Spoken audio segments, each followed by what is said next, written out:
Hello, Snapshot Nation! Welcome once again to the best show in the entire universe. That's it, 9 p.m. on Thursday. It is the Big Focus. I do understand there wasn't any audio being played, so benefit of the doubt for those of you who caught the show, or rather you caught that short clip, but you didn't hear the audio. Look, it's not as good without the audio. So not to worry. After I introduce all the panel for tonight, I will play the video once again. And if you need to know the gist of it, it is a Liverpool fanatic trying frantically to look for the Devil's curry, the Manchester United fans who will arrive at the summit, but at this current moment, they are nowhere to be seen. So for those of you guys out there who have a fellow United fan, please, please put it in the comments section down below and let me know how they are doing, because we are really, really genuinely concerned. We can't seem to find them. We've been looking high and low because for the past 1 month or even 2 months for that matter, they were out and about. Saturday night fever. They were dancing in the streets. And at this current moment, we can't even hear a whisper. So as a fellow football fan, I'm pretty concerned. I'm very sure so are you guys. So please, please help us. Help you find the devil, bring them on board. Just place it in a comment. I want to know if they're doing okay. I don't know if your family members are part of the devil community as well. If they're part of the devil fraternity or cult group, tell me. I want to know, how are these people doing? Because at this current moment, they can't be doing good. They are right now in the mud. So for today, I'm going to bring in my fixed panel. The first one, all right, so usually we are in three. It's a trio. Unfortunately, my guy, the villain, he can't make it for tonight. It's becoming a recurring pattern, even if you're watching me. Every single time when Villa loses a game, all right, or if your cam get hit badly by COVID, you usually go David Copperfield. So you got to fix that out, man. But in all honesty, he got missed out because of work duty. But not to worry, I have my man, known, world-renowned for his cannibalistic attitude. He eats up trollers. He gives banters for breakfast. Okay? And the best thing about this guy, he even huntam his own fans. All right? All the way from the blue half of Manchester, I proudly bring to you, it's my utmost pleasure to introduce to the Napshot Studio community, the Big Focus panel, number one, Mr. Haizam. Yo. Hello, Haizam. everybody. What's up, everybody? We are doing good. Haizam, do you agree with the point I made just now about Deben? It seems like it's a recurring pattern. Every single time when Villa decides to bottle it up, this guy will conveniently take the exit route. What do you have to say about that, our dear brother Deben? Brother, Yifchan lah. Yifchan lah. He's a nice chap lah. Okay, he's a nice chap. The team already second loss already. Yifchan lah. Sure. But even you're not joining us tonight. We miss you, lah, brother. We miss you, brother. Tonight is a very, very spicy, very hot, man. And Haizam, you heard my intro, right? When I actually introduced you, you're a bit of a cannibal. You eat up all those people who gives a lot of banter, those trollers on Facebook, on all different social media platform. You eat them up for breakfast, man. What's the secret to success? How do you put up that thick front? How do you go on a gung-ho? Can you give some pro tips to those people who are about to enter this realm of trolling? Let's put it this way, people. If you want to you want to chat shit, you get banged. And like bang, yeah. Get banged. But the thing is that with football, there's no fun without banter. But if you are really willing to give banter, you must be prepared to take one. One. That's the most important part. True, Haizam. And of course, today we will not be alone, just the two of us, right? We always want to have a party. All right, it's always merrier when we have more than just two of us. So I'll bring to you right now. He's a damsel in distress. Okay, he called himself the Birdman, the Liver Birdman. But the problem is right now his bird has not been standing up for the past 2 or 3 weeks. His bird, meow. His bird has been on the down low. So at this current moment, we're gonna ask him how he's doing, how he's coping with life without the liver bird. I bring to you my man, the guy, the damsel in distress. Hey, right now, Haizam, legend has it, I'm gonna lose him to TikTok. He's going viral, Ah, boy. He's breaking the oh internet. man. He's Is it breaking is the damn internet. is it So because that he has become the social distance officer, ambassador ambassador. officer in the Yes. world famous Goa? Gua, so we bring to you the best Gua keeper, or the cave keeper, all right, in this entire universe. None other than my big boy himself from Snapchat Studio. We bring to you What up, Faris. Paris? Good evening. Coco! Coco! Coco! Paris got That's the reception, sound no, of the Paris. cave bird, bro. That's the sound of the cave bird. Oh, The hey, cave bird. wait. Okay, what's the situation right now in the cave? Like, how are All you guys? right. How are you guys intermingling?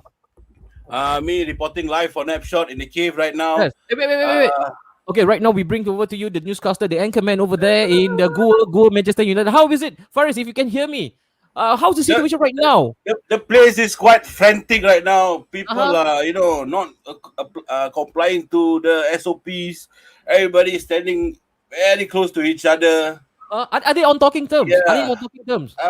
The devils No, and the no, bird. no, no, no. Because on my side of the cave, we are Uh-huh. preparing to check out tonight. Okay. It just So seems you like guys are they playing are to check checking in. out. Yes. Okay. Bus after Uh, buses are coming here, so I think we Okay. still got about 100 more buses, bro. Of course. And over here in the studio, right, Haizam, we can absolutely feel how frantic it is over there in the United and Liverpool's cave. But not Yeah. to worry for Arsenal and Man City. Staycation on flick, 5-star hotel, most Stay. informed team. You cannot write that shit out. but You stay. Faris, But the thing is that they are very quiet. They are very quiet, yeah. They are a lot, but they are and very why are they quiet. quiet? And why are they quiet?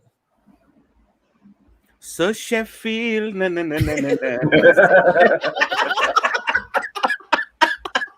Because it's getting wilder. It's getting wilder. All right. Yes. And just because you said the keyword for today, Sheffield I summoned the genie. and also wilder. All right. So what's wilder than being wild? What's wilder than wild? I don't know, man. This guy. maybe maybe right now is best. I really want to bring in the next guy. Yeah. Bring I him on. also want right? to. Yeah. You know what, guys? You know what? All right. For the past few weeks, we all had to bear with him, right? We all had to put up with his fucking antics. He He was on bantering. fire. He was bantering football fans from across all 7 continents. Even those in Greenland and Antarctica also kena by him. So long they have Facebook, he will be there. He will be there. He will hantam them left, right, center. He's the real heartbreak kid. But today, guess what? The chicken has finally come home to roost. Now he is the roasted guy. Okay, so we bring to you right from the cave. Right, wait. The check-in. Is his check-in done? Has he gotten his Yeah, bed? no. He's the leader. So he was checked in first. Oh, he checked in first. Yeah, Okay. he was checked in first. Yeah. Okay. So Haizam, But right the now, reception for him is not that good. So Okay. We are getting reception from the cave. So right now he says that he's ready to come on board. So let's bring him on board. The other anchorman from Snapchat Studio, there is Jole. Hi, Jole. How is it? Guys, please, guys, form one line because we need to have one arm spacing, guys. One arm spacing. Please listen to me, all right? Faris is very angry. Guys, one arm spacing. Faris, I need some light in here, Faris, because it's so dark in the cave. I can't see all right. anything. Hold on. Let me call my friend. Oh, what's up, fellas? Guess who's back? Hey, Macha, how are you? You okay? I'm fine, bro. I'm still feeling flawless. I'm still flying. Nothing Okay. is going to prevent me from bantering anything. But Okay. like what Haizam said, we are going to bring the roof tonight. Yep. Let's do What it, bro. Wait. You mean your cave roof? You're bringing out your cave roof. I want to bring the roof down. If you know what I mean, I want to bring the roof down. Joe, we have you in town as well, so we got a couple of agendas to go through right now. We've got a total of 7 topics, all right, and these are all hypersensitive topics. But all right, before we go on, just a due reminder. Right now, we've got all the comment section really flooded with a lot of comment. The cave not flooded, huh? And any signs of water creeping in? No, all good, huh? Water level all good, perfect. Perfect. We Because can swim. We can swim. if it's not flooded on our end, it shouldn't be flooded on your end as well. So you will be given enough ample time to subscribe to us on YouTube first and foremost. That's the most important thing. That's our bread and butter. man. Smash, go crazy, man, go ham, go ballistic because it's free of charge anyway. So please help us to go a long, long way in us creating more quality content for you guys out there. Smash. So snapshot. No, that's not smash. Let's smash the subscribe button. Oh, you mean okay? Slap. Slap. So right after I say smash the subscribe button, can we have the sound? All right. So right now, guys, Yes. please subscribe. Press the subscribe button. And also for Instagram, you can actually press follow on our Instagram and also Facebook, Twitter. And right now, if you have seen anyway, if you are subscribed to our Instagram and also our Facebook, you would be able to see the brand new video by none other than the best gatekeeper, the cave keeper Faris himself, with his brand new TikTok video that I'm gonna share right after this. And boy, it's viral. Kim Kardashian, you can go down your throne because my man is sitting right on top. He is the king of internet right now. Okay, so let's share the video first before we proceed. All right, but Faris, while I'm actually searching for the video, can you just run through the idea and the inspiration behind the video? Oh my God. 3 weeks of me getting it.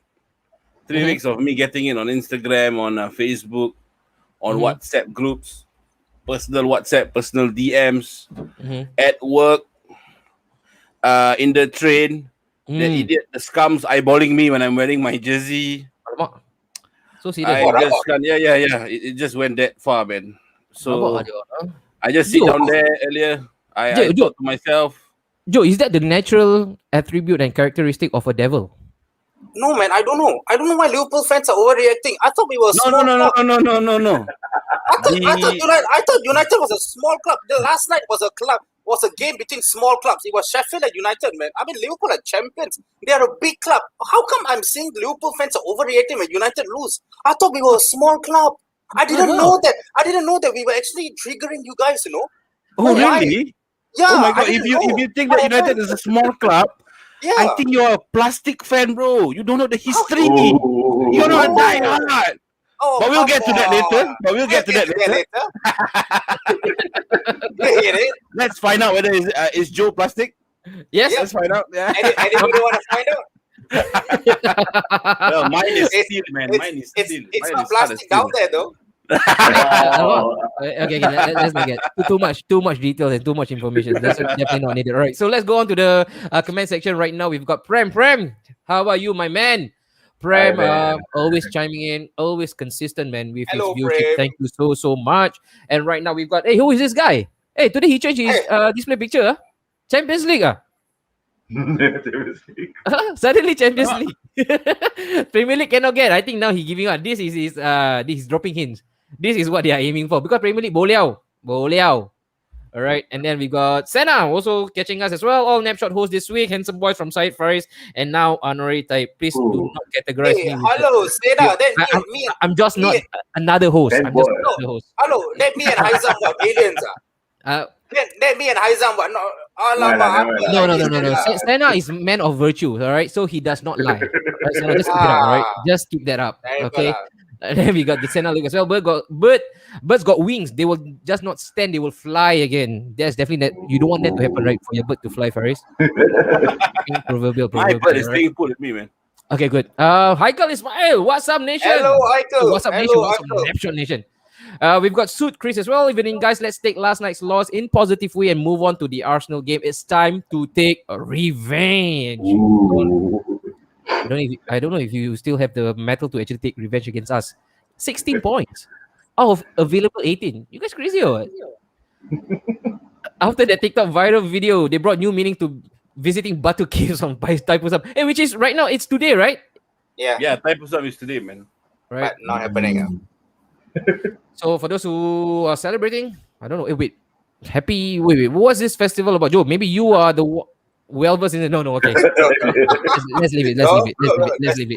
Let's leave it there. All right, glory, Sheffield United. Then we've got Irie, Fit Anna as well. Manchester United overconfident. That's what you are, right? You have GGSU, man. GGSU. Come on, overconfident. And then people are simply jealous. Lulz, cause United are the biggest club. I see a lot of comments just because of one loss. The elephant has fallen off the tree. Oh It has my God. finally happened. Oh, Oh, wow. FJ, you're finally here. You were nowhere to be found lately, man. I mean, where were you, bro? Where were you all this while? We've got Gary Grant Williams as well. News, breaking news from FB123. A lot of people went missing on Facebook, clothing Man United t-shirts. Last seen on Facebook when United won. Day of missing when Man United lost. Hey, but you all hear that silent or not? Quiet. You all hear that silent or not? You all hear that sound of a United sound? fan? Nope, it's still here, man. Come on. I'm not hearing it. Keep silence lah. How to hear? Wear mask, huh? And the elephant finally falls down from the tree. Ooh. oh. Then United will. Zakaria Mohammed, Man United will lose to Arsenal. Zakaria, whoever you support, God bless your soul, man. One thing for sure, you like to speak fact. All right, that's the fact. They will lose to Arsenal. I've never been more confident than this. United lose cause too casual. It felt like a training match. No sense of urgency. The tempo was not right. Basically, the hype was good, but not good. Okay. And then if Liverpool FC can pick up 3 points tonight and Gunners wins against United and we win again, then Manchester United will not be above us. Facts. Will Right? not Simple, ever. I don't know what he said, man. Will not ever be above us. I mean, Gary Grant Williams. simple mathematics, Come on. right? Stop the race, Liverpool, because you guys don't deserve to be champions. Coming from a Manchester United guy. Coming from a Manchester United guy. Who is this Zig for it? I don't know, boy. I don't know. But he's You don't one know of our that- viewers. that- One you of don't know our that- viewers. I don't know. No. I'm sworn to secrecy. I'm Yeah, sworn you to don't know secrecy. anyhow. Are you trying I to was- say that he's a plastic fan? He can be a bloody Gunner. He can be a City fan. He can be a Huddersfield fan. Why must he be a United fan whenever he says this? Come on. Wait, why are you so triggered right now? What you are overly hyperbolical today? Why? Angry today. Angry. All right. So if you're angry, we love it, right, Haizam? When Joe is angry, that is where you get the best out of Joe. Okay. When he's angry, you get the best reaction. That's why right now we have Joe for tonight only for one simple reason and one reason only. What's wilder than wild? Oh yeah, what's wilder than wild, Haizam? I want to. The singing sucks, guys. The singing sucks, though. Yeah. Okay, Joe. Our viewership is going down now. So let's Joe, let's okay, I'm gonna scrap you. I'm gonna scrap you to the corner. All right, you go last on this. I'm gonna go with my fixed panel. Haizam, like I mentioned just now, right? The chicken has finally come home to roost. All this while, this was a facade. It was a damn facade, right? It was sugarcoating because most of the time they have escaped by the skin of their teeth. None of these recent performances were convincing. Nothing shouts a champion. What do you make of that? Is this you just tapping on your chest, reaffirming the belief that this is just temporary? What do you make of the result? The fact that they lost to the bottom team, right? Okay lah. I want to say something lah. What? Go for it, boy. Go for it. It's really a very false dawn in that sense. Like, when United won, right? They were like, oh my God, they couldn't stop talking. Yeah, on Facebook. Then suddenly, when lose, right, it cannot appear. Don't know, like, where did they go? Like, I mean, like what I said lah. It's only a fraud or not? It's only a fraud. That's really apt to us right now. It's only a fraud. Because But what the do thing you is that when United wins, right, no one question him. But when United lose, suddenly it goes back to that question. Ole out, Ole in, Ole out, Ole in. Like, But Isaac, don't you think that there's a big element of over exaggeration here? Because the thing is, these boys right now, Manchester United, they have been on a brilliant run, tremendous. None of us could have actually foretold 2 months back that they will go on this mazy run. And now, just because of one defeat, and with that defeat, we can take it with a pinch of salt, right? Because there are many freaky results this season. You will lay testament to that, right, Haizam, as a Man City fan. You guys drew with you guys got dismantled by the Foxes at home, and then you also drew against the relegation struggler in West Bromwich. So right now, them losing to Sheffield United, of course, there's a huge disparity. First versus bottom, that's the narrative right now. All right, only one victory, and that was given by Dia legend as well. You see the connection? Steve Bruce, Manchester United, giving points to Sheffield United. Maybe we want to connect the dots. But then, are we overly, again, exaggerating the defeat? And every single time when they suffer defeat, why must the brunt always be keenly felt on Ollies? Why is it all only Gunnar Solskjaer's case? Why can't it be on the players? Because that squad that he laid out was good enough to win any football match, let alone against Sheffield United. And this is not being disrespectful towards Sheffield United. But don't you think that the brunt for once or the blame should be heaped upon the players and not Ollie? Of course. Of course, you have to blame the players. What the thing is that the players are the one playing, the match, and they are the ones supposed to get the results. No, Ole, for all that, Ole's shortcoming, right? I think the onus comes back to the players. If the player doesn't perform, doesn't take the game every game, seriously, then how are you supposed to take them seriously? No, like you imagine that if you're coming to a game against the bottom of the table after a win, and yet you guys can't even, prove that you guys will do the dirty work. But instead you guys had to lose. And I think when I read online was like De Gea was part of the problem. It's like he doesn't have that consistency. So comes back to the point, like if you have been there, for the longest time, you should be confident. You should lead from the back. But unfortunately, I think it looks like the players did not step up, and I feel that De Gea should wake up his damn idea, lah. This time around you can't blame Pogba, you can't blame True. Bruno. You really is that True, and I agree. You really have to blame De Gea, and De the Gea. fact that De Gea is there for the longest time. He should already know what is the United DNA, what is the United style of play. But you cannot say that. And has not only the DNA, right? Because he is one of the senior camper, if not one of the longest serving member of Manchester United. He is one of the few reminiscence from that winning campaign in 2013. Surely he will have that metal in him to navigate through this patchy streak that they are on right now. And if if the going gets tough, you rely on your senior member in the squad, right? But only for De Gea to again and again and again flop and disappoint United fans and also his own players. This is where we question the credibility of Ole Gunnar Solskjaer. Does he really always need to play De Gea? Okay, I think if for goalkeepers, okay, I think for De Gea's case, right, I think it shouldn't be a problem if Ole just drop him. Just give him a chance to basically reassess his position. Let him have a vibe of because I think this season we were talking about Dean Henderson coming on board. Yep. Like Dean Henderson was supposed to challenge De Gea. So I felt that it was a good opportunity that when De Gea had that form, like very erratic form, just let De Gea play, let Henderson play. There's no harm losing, because the thing is that if yesterday, if Dean Henderson was the game changer, I think we wouldn't be even talking about this result. But it comes back to the most senior player in the squad, De Gea, making that mistake. It says a lot about the mentality of the team. And right now, you can't blame Pogba, you can't blame Bruno, you can't blame the other players. By the look of seniority, I think De Gea should really take the major fault of it, lah. Instead of talking about Ole, it's always over Ole. It's also easy, right, to play scapegoat game when you have again a player of the caliber of Pogba, Bruno Fernandes. It's always easy for us to switch our eyesight and blame onto them. But Hazam, thank you so much for your input. I want to push this over to Faris. Faris, I'm very sure you're a happy recipient when you heard the news. Because we know the Manchester United Devils community WhatsApp group went berserk. I woke up, I'm like, wait, this is nearly 100 messages.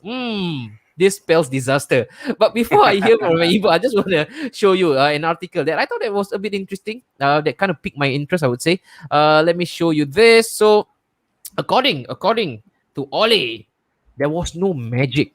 So he actually criticized Manchester United after the shock defeat. Not this guy here. He mentioned that he actually laments conceding 2 bad That guy goals. seems like he loved the result though. He loved the news, bro. Liverpool fan, Love the loss. Right. So I just want to highlight, man, the manager laments conceding 2 bad goals in the current home loss or the home loss recently that they faced. They suffered against Sheffield United. But I feel that this is overly altruistic. We've been saying it again and again and again. All right. The good thing about United this time, it has not unraveled itself. Of course, it did earlier part of the season, and then they actually went on this really crazy run, insane run, and at this current moment, they came back to default setting. Do we define the season for United right now just because they lost one home game to Sheffield United? Is this where we decide and we point our fingers to that defeat and say, ha ha ha, told you so? This is where the wheels will finally fall off. What do you say, Fred? You seriously asking me that question? I'm serious. I've never been more serious. Because my answer will be ha ha ha, told you so. Can we do again? Is this told you so? Told you so. But bro, you know Yeah. I saw this. I'm gonna share something here. Okay. I saw this, bro. And what do you see? Blame the referee. Alamak. Alamak. Blame the referee. Alamak. Why? Because he never give you penalty after the final whistle. Two bad errors. I mean, Alamak. I'm gonna just cut this short because it's a happy day for me. Okay. They took that chance to be happy for the 2 weeks. I'm gonna take If this chance you're to be happy. and Okay? you know you say told you so. Haha, told you so. I mean, yeah. I mean, it was a good run for them. You know, it was unexpected. It was unexpected for them to perform.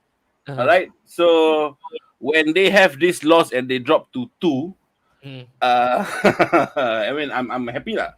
But I just think that it's their form lah, bro. They haven't had a very bad patch before. You know, only at the start. At the start of the season, only at the start lah, only a few games lah. And then they Then came back. after the referee starts, I mean, if you look at it, after the referee starts to give them penalties after the final whistle, after that game onwards, they start to, you know, pick up their pace slowly and go for the road to 21. So 21 loading, according to them. 21 loading. 21 loading. Apparently last week big focus. Now the internet got cut short. So It wasn't loading, apparently it's last still week. It's still buffering. But yeah, I think it's a long time coming lah. They have to. It's a long time coming, okay? Yeah, it's a long time coming because if you look at it, if they were to actually go on and win the league, they are putting a statement, you know. Okay. You know, yeah. I mean, despite we hate them gloating, their fans especially. Yeah. Then after that, they are actually in transition. So if they were to really win the league, it's gonna be. I mean, their future is gonna be. You don't know what's gonna happen. Yeah. That's match fixing. That's match fixing at the highest level. If United goes on to win the league, then we all have to lay an inquest into the integrity of Premier League itself. Because there's no way, there's no chance in hell that Manchester United should be lifting up that trophy. No way. With the current squad that they have, With the current squad, with the current quality that they have, no way. I don't think it's fair that we are made to suffer to watch them parade and gloat with that silverware. I don't think it's fair. I mean, to be honest, I prefer to see Leicester. They deserve to win the league. We all love Leicester.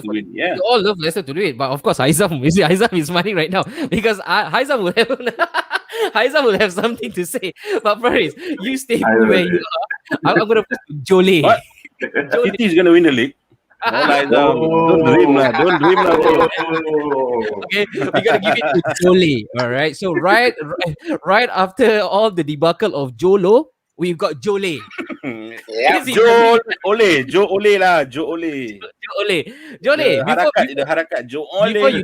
Before you do so, Jole, all right, we've got Alif Ramzan. Alif, where have you been, man? We have not seen you appearing in any of our shows for the longest time. It's good that he's back. Faris is out of the case. Faris, you're out of the cave already? Yeah. I've been given an off pass until 359. Yeah. my lieutenant, my lieutenant signed for me the off pass. Okay, until that's good. That's good. You never know when Man United shoot themselves in the foot when nobody expected them to. Nicholas Victor come on lah, Nicholas. This one, you know who or not? Victor Sim.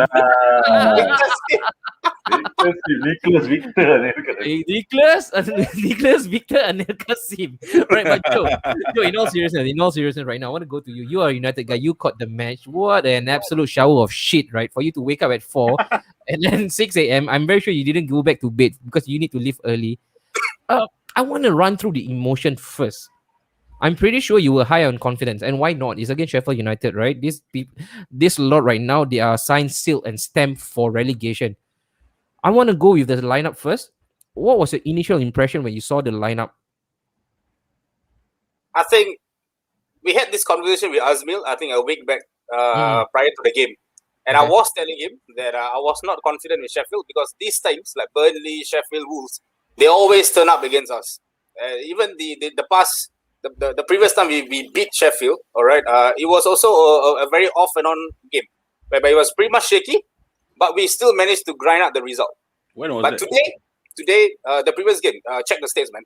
So the previous day, and then so that's where it happened. So when that was happening, and then the lineup team, I think the team lineup was okay. To be honest, for me, I kind of like the team lineup. It's okay, decent. You have to rotate the players. United's been playing every 4 days or 3 days in a week. I think God knows from when. I've been waking up every other week, 4 a.m., and I'm just countless. So the players also, I think I'm a bit countless to how much they have played. So I'm not going to blame on fatigue. I'm not going to blame. These guys are professionals. Team lineup was decent. I think that the team was put out to actually get a decent result against Sheffield. Not to actually get a perfect result like how 5-0 or 4-0, but to grind out a result. That was the team was put out today. Because we have a huge game coming up on Sunday. So bear that in mind, he had to rotate players. Shit happens. We went off the roof and yeah. I'm not really disappointed though. The thing is, I don't know why a lot of people are saying that we are disappointed in all this. I'm not really disappointed. And why do you think your fan base right now, they are jumping, man? They are jumping, they are shouting right top of their lung as if you guys have just lost a Champions League final. Yeah, the thing is, I don't know why. Are these people overreacting, Yes. or are we just being dismissive? Because the thing is, right now, during the clutch moments, Ollie has proven time and time again there is an established pattern, there is an established record that he will always bottle it when it matters. And do you think that's why, in the deep recesses of their heart, they always reserve this a bit of resentment towards Ollie, and also there's a bit of skepticism when it comes to Ollie delivering big time. So the thing is, whenever we need a result and result goes our way, and result goes our way, the thing is, it's always Ole's fault. It's always Ole's fault. And the thing is, Ole's not the fraud. The only fraud I know is Fraudialo. I think that's the only oil money Fraudialo. No, Fraudialo. Fraudialo is the one who just arrived to your club. You meant to say Fraudiola. Oh, Fraudiola or whatever his name. I don't want to be calling his name out, There's 3 frauds, bro. Joe, there's 3 frauds. I don't get oil money into my club and I do all this. It is. I don't go shopping. I don't go buy a centre back and then the centre back doesn't work and then I go in and buy again. No, man, come on. We don't have that kind of capability. Let's not deviate. Let's not deviate. All right. But the thing is, whenever United loses, all right, it's always Ole's fault. Okay. But the thing is, the players look at the way we played against Sheffield. How are the guys actually saying that it's Ole's fault? He put out the team to actually get a particular decent result. It is what it is. If the players can't get the result, it's the players' fault. And I can tell you, I can name the players right now. I can name the players. Oh, Manish, stop crying like Joe. I'm not crying, bro. Stop crying like Joe. Joe, come on, Joe. Why you cry like that? Joe, you gotta be honest, Joe. Was that the scene, all right, in your home at 6 a.m.? That guy here? And there is Manchester United. The thing is, I was frustrated, no doubt. The thing is, we were pissed off because it's Sheffield. The thing is, we actually want to get results against teams like that. These are the 3 points that matters most. And I want to bring up this point by Alif. I think this is a great point, and this is where okay, we can really lay into Ole and his tactical management. Okay, Jole, great thoughts. All right, I think the name has it has a ring to it, so you might want to stick with it. Jole, timing of the subs has been frustrating though. The first half performance warranted changes, and this is where again and again, that's why us, the non-United fans, we can always hold in high belief that you guys are not going to do anything serious as long as this man is in charge. Because like we mentioned, like Alif rightly mentioned, the signs were there to be seen. But how come the reaction was so low or so poor? Shouldn't he actually made those necessary changes earlier on and not wait till so late in the game? Well, the thing is, he brought on Edison Cavani for Mason Greenwood. The thing is, I don't know why he brought up Greenwood. Maybe the tactical play was as such. He was hoping that Anthony Martial was, whoa. You want to talk about that more? You want to talk about Whoa. Anthony Martial? Let's go, man. I'm Anthony telling Martial, you, what do you bro, make of him? I've been And- keeping my mouth shut for this. And I want to be fella fair, for a Joe. longer Before you time. go on, before you go on rambling, I want to be fair to you because you always maintain that for United to progress, they have to start toying with the idea of selling Anthony Martial. But you receive a huge backlash. They say that you're deluded. They say that your knowledge of the game is poor because how could you, if you're chasing for the title, how could you actually withdraw, all right, or concede one of your best players? Because apparently he was really, really good last season, right? He was hitting the heights that he was supposed to. But this season, he has gone completely missing. He should be on the next magic show. David Blaine should now retire happily because Anthony Martial is in town. I think on this I have to respect Pep. Sane wasn't performing. Boom, he dropped Sane big time. That fella is a top superstar. Pep dropped him just like that. And the fans backed it up. The fans knew Sane wasn't performing. But still, Pep he said, that's it, it's done and dusted. But I don't get it with Anthony. Yesterday, Anthony, he was nowhere to be found. And the thing is, his second goal, people are blaming Tuanzebe for the second goal. Friends, my fellow Devils, who lost the ball? Anthony Martial. That fella is 23 years old because people love to say his age to me. He's 23 years old. All right, Edison Cavani is 33 years of age. He was tracking back. But a 23-year-old just walking back. He walked back just nice to the penalty box only to just stand there. That's it. I mean, I don't understand what you guys are actually seeing out of Anthony Martial and that you guys are actually defending. Yes, he was our top scorer last season. Boys, fellas, stats aren't going to win you things. Stats aren't going to win you games. And if I'm going to speak and then you guys are going to say, oh, I'm a plastic fan, blah, blah, blah. Screw you guys. Come on. I mean, you fellas are blind or what? I mean, I don't understand. If your fans are not blind, then we are pretty sure one guy was blind yesterday, right? Definitely. I think the only time he played well, was that disallowed goal. I think that was the only time he did well. Other than that, it was just haywire. All right, Joe. Okay, Joe. Calm yourself down, right? Compose yourself. I got a question. We got a good question from our golden ticket holder, Faisal Jabal himself. Panelists, are you in unity now that Premier League and the FA should pass the 5 subs that was suggested by Jurgen Klopp sometime back? Faisal, Of course. want to hear from Why not? Why not? I mean, if you introduce, the subs, increase the number of subs, I think it will bring a different dynamic of the game. Because but here's the thing, from a City fans perspective, right?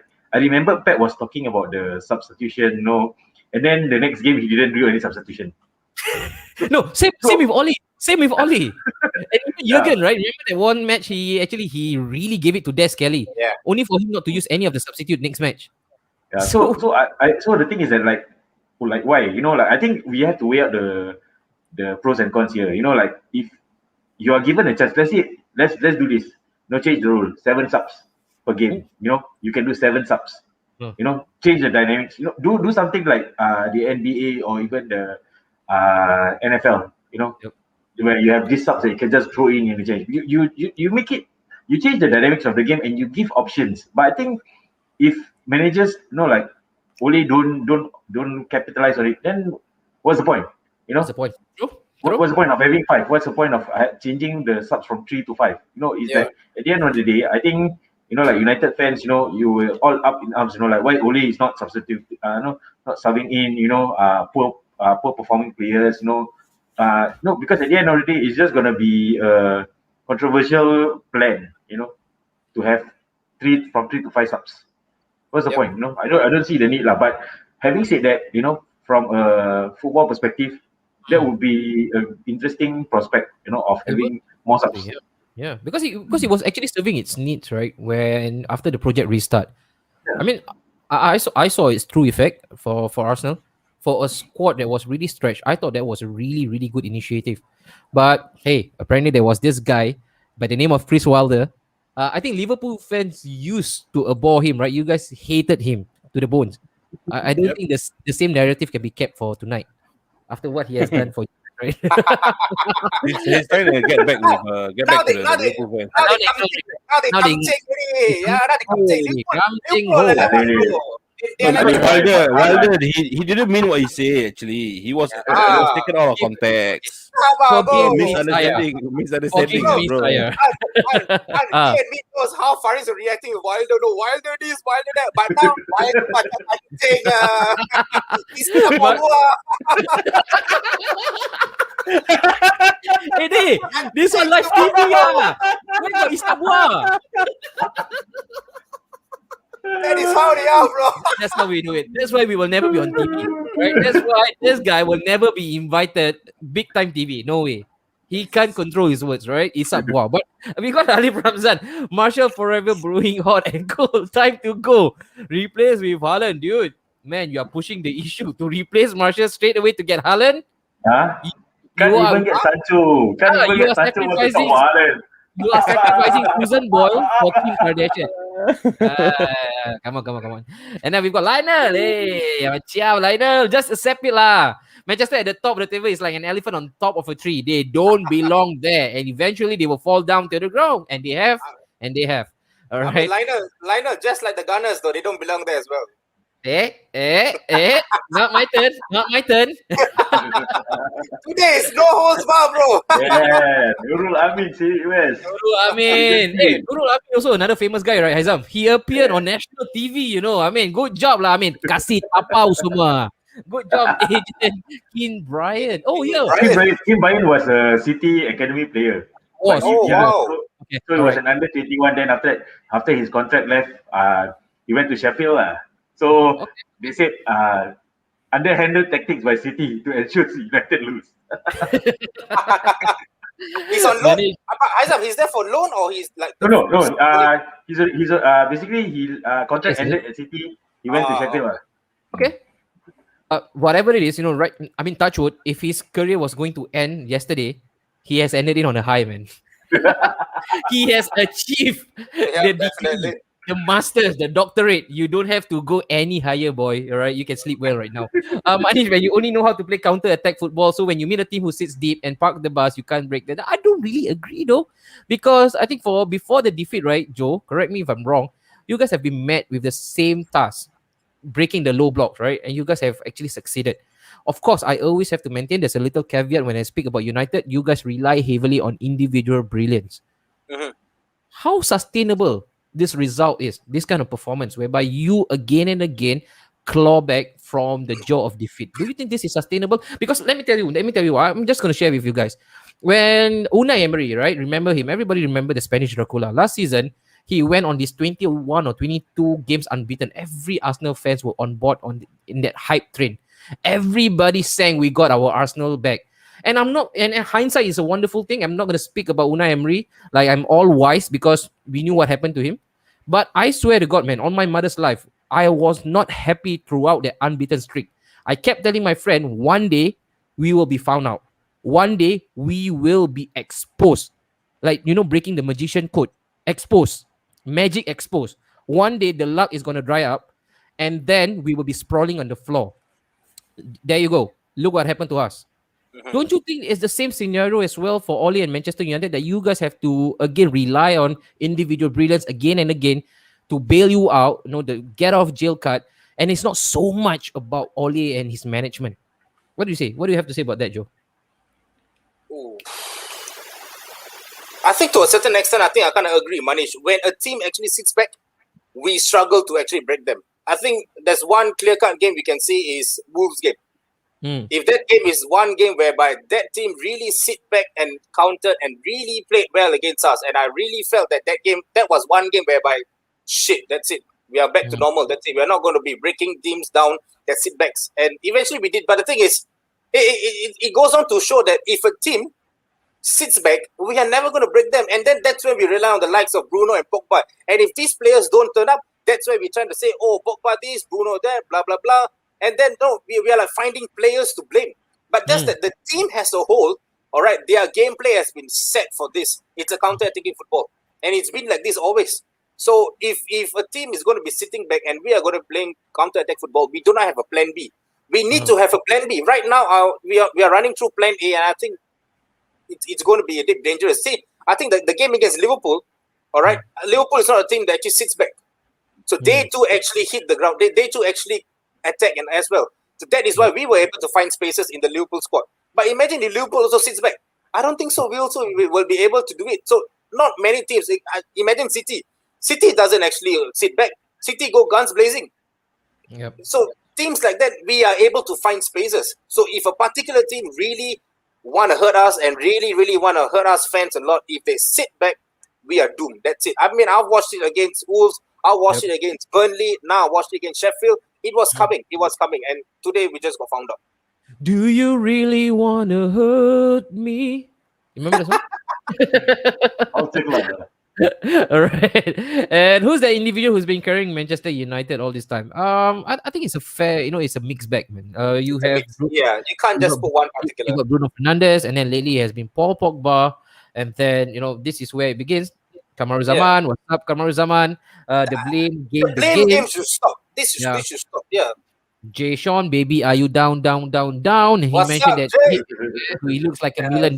He hit the ground hard. It was really at boiling point, right, Joe? Because what it does, right, Joe, it gives that cut, it gives that license to the Always Out Brigade to come out in full force. We talk about we joke about the cave, going in and out, checking in, but there's one particular group that has been really sitting in the dark in the cave for very, very long, is the Always Out Brigade. Boom, they're out now. They're out in full force. And why not? They have been waiting. They have been waiting for an opening, and now you guys have given them the opportunity to jump on Ollie's back. What do you have to say, man, for the Always Out Brigade? Shall I say in that fella's way? You know what, fellas, around at the Always Out, fellas. My tech is there. Anything. When you fucking Always Out Brigade. Now I'm gonna tell something, fellas, not today. Okay, so something for those who actually want Always Out, fellas. I think we gotta stop this. We are coming to the third quarter of the season. Yeah. Enough of this. There's only one particular team in this world will actually sack a manager in between seasons, which is that Blues. All right, let's not go there. All right. No, we will go there. We will go there later on. All right. So I want to say something about that. Say. They sack a fraud for a conman to only replace him with a conman. Hey, wait. You gotta keep Felix in check, man. Manish is watching. You know how savage, right, Haizam? Manish friends are. Remember last week? Yeah. You don't wanna be in their good or your bad books, man. Oh, Manish friends, where are you guys? Today is not happening. Where are you? Come on. We can hear you. We can hear you. Yeah, we can hear you. Today we got Haizam, we got Faris, we got Murray, we got me. Come on, man. Where you guys at? Bring your friends in. Just because Steven is not here tonight. One eye closed, bro. One eye closed. Okay, I have to answer the Always Out Brigade. All right. We were 15 down and out. All right, we were 15th place. That was something that it was very unusual for us, especially for me. I couldn't accept that. But we felt that, okay, we trust the process. We will get back there. All right. Never in the world will I thought that we will actually go to the top, like reach the summit. All right. That is something. The reason why we are not celebrating the thing is not champions, blah, blah, blah. But the thing is, from 15, definitely from 15, and to go up to first, all right, I think that's a bit difficult. You look at Arsenal, they went all the way down to 16, 15. They're still struggling to come up. They're not up there. Yeah, they're not coming up. They're still coming, but they have not reached the summit yet. All right, but then United managed to do it. The thing is, United managed to do it. All right, so that turnaround actually needed time, and it did. All right, but what is going to happen is we need to be consistent. Right now, it's all about consistency. I have been saying in my all goddamn Facebook posts, all United again as well. Is the consistency. That's the key. That's unlock the elusive title this time. All right, cool. Lionel, now that Manchester United has actually lost to the worst team in the EPL, the other clubs are looking at that, rubbing their hands together. Lionel, you know who will be rubbing their hand hard enough that it will actually create spark and start in an inferno? Arsenal. This will be the start of the Manchester United. All right. And then Senna's got a question for Joe Lee. What if no silverware again? Only to get Champions League spot this season. Still Ole in, Joe. Last one. Yeah, I think keep it. Still keep Keep it. lah, The keep thing lah. is, if now we sack him, also then bringing who? Allegri. I know Poch is out and Lampard lah. Lampard is available. Yeah, Rooney. We have Rooney also available. Lampard. We can't be giving him 200 million every 3 months. Roy Keane. Rio Ferdinand. Hey, but Haizam, you see, with Roman, he is really untamed, man. He is really a ferocious beast. That manager of his, that poor manager of his, or ex-manager rather, let me rephrase that. He wanted rice. That's all, just rice. Why can't you give that poor man rice? Give him rice, and he's okay. He's good to go. Come on lah. What is this? Deprivation of food or what? Over there in Stamford Bridge. He just wanted rice, man. Come on lah. You can never do better than that, what? Right? And then, okay. So right now, it seems like Joe, you got to leave us for good, right? Yeah. Oh, 5 minutes. Okay, 5 minutes. Yeah. Okay, cool. No problem. And then, Go Gunners by Lionel Ong. I'm just going to remove Joe for a while. And then, trust in Ole. All right. No point changing manager right now by Alif. Haha, Nori, it's like, keep the change lah. Yeah lah, keep. It's not gonna bother my sleep, all right? Shall we create represent or present Man U a trophy this season? We beat Liverpool once this season trophy. All right, so enough of Manchester United, all right, and all this whole debacle of theirs. I want to quickly move on to the next one, but before we do, right, I'm gonna get you a substitution. That's how we do it in National Studio, right? So 1 in, 1 out. It does not matter. It does not matter if with all this bullshit 5 and all these shenanigans. No worry. In Natural Studio, this is how we do it. You take out one, you replace one immediately. Haizam, this guy has been missing for the longest time. I still don't know why. He's not a Manchester United fan for sure. Okay, but the mere fact that he went missing, I don't know, man. It boggles my mind as well. What about you, Haizam? Let's see. Is it because the recent slump in the team's form? That's the reason why he's been MIA from that shot. No lah. Okay, let me. I tell you guys something lah. What happened? What is it? Come on. What's the real story? He's my 2IC in the cave. So yeah, he's quite tied up with all the stock taking, the stock ordering on lah. So waiting for the stock to come. Yeah. So it's quite a busy time, busy days in the cave lah. Yeah. Okay. So never mind. So now today he's out. we give him off day lah today. Yeah, we give him off day. He also got off pass. He also got the off pass. Probably he came from the same lieutenant as well, huh? Same lieutenant. Yes. Right now, Faris, do the due honor, man. Introduce this guy to us. The one and only, the Oracle. Introduce. For those of them who are watching us first time, who is this guy? He's the Oracle lah. The Oracle, huh? Oracle lah. He's Oracle, huh? Let me introduce you. Weighing in Weighing in about 300 pounds. Ranging from where is he from? He's from out of this world, bro. He's from out of this world, man. Yeah. Out of this world. Galaxy. All right. The king of tabloids. The king of tabloids. World heavyweight champion of tabloids. Former. Huh? No, Oracle. Former Oracle. I'm the new Oracle now. You the Oracle. No, you Oracle. Okay. Stir. Like her. He's Oracle. You are the Oracle. Let's bring him the one and only Mayo.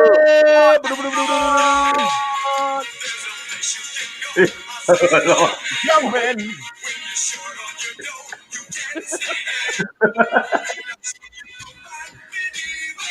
Oh, Mayo party ya Mayo. Come on! YMCA! Come on, man! YMCA! Wow! Happening Mayo. Macam hai tu. Hai tu. Mayo Power lah this fella. end in 2 hours. How is this show supposed to end in 2 hours? Mayo introduction already 10 minutes. Standard lah. Mayo kabarin. Apa kabar? Okay lah, bro. Of course, okay. After this early morning, okay lah. Alright. Hai. really long time. So after this, we okay, After tonight, okay lah. Okay. First and foremost, I'd like to say everybody who's celebrating, happy Taipusam. That's the way. That's the way. That's it. That's They also said, don't ill-treat the elephant. You brought a great point. Do not make the elephant do impossible things. They are supposed to be 4 feet on the ground. And what are some of the impossible tasks they have done so far for the elephant? Joy, cannot go You up asked on to the climb on the tree. Yes, cannot. Ayo, Faris, I already told them already when I give them the command when you left just now from the cave. I told them, please lah, don't make elephant go up the tree. Don't. Itu ranting tu banyak tipis tau. Come on lah. I told you jatuh gedebak. Banyak susah bro. Oh lah, ini punya orang dia beli itu batu. Oh, kau cium. Cium.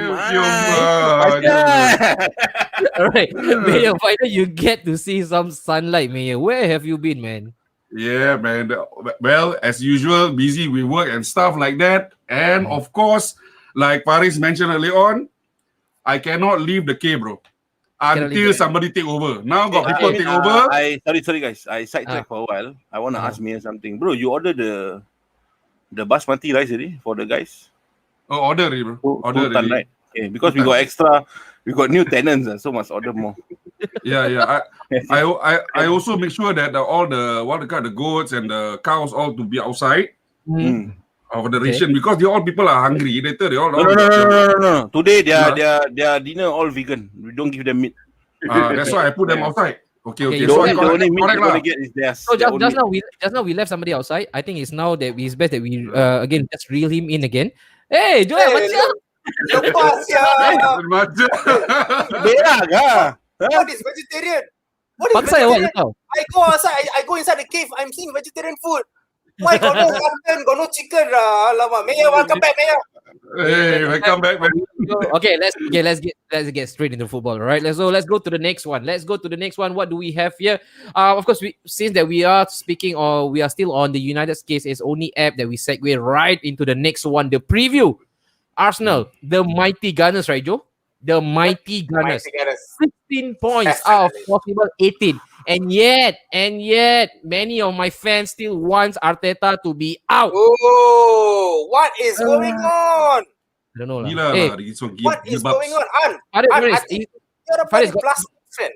got a little bit of space or not in the cave still for some of my fans to go in together with United and Liverpool. Tak boleh lah. I think I can get the pantry. We can sort out the pantries. Sort out the pantry. Yeah.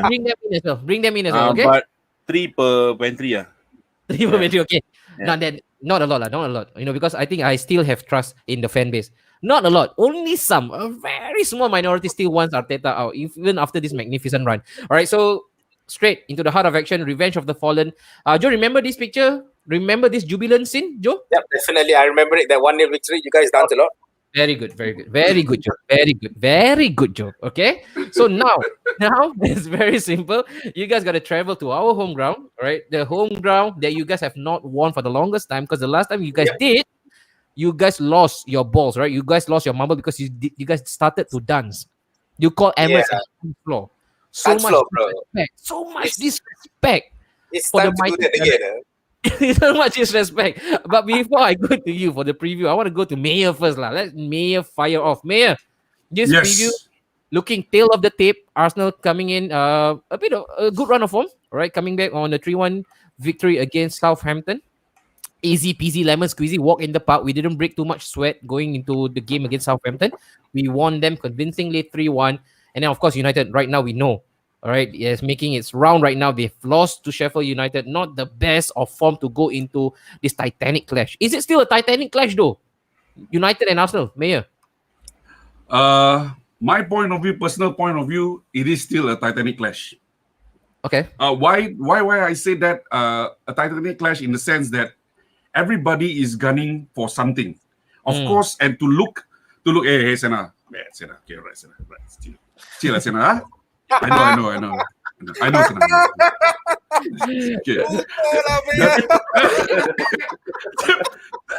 Hey, Joe, if can someone control Joe or not? First he say Isap. now,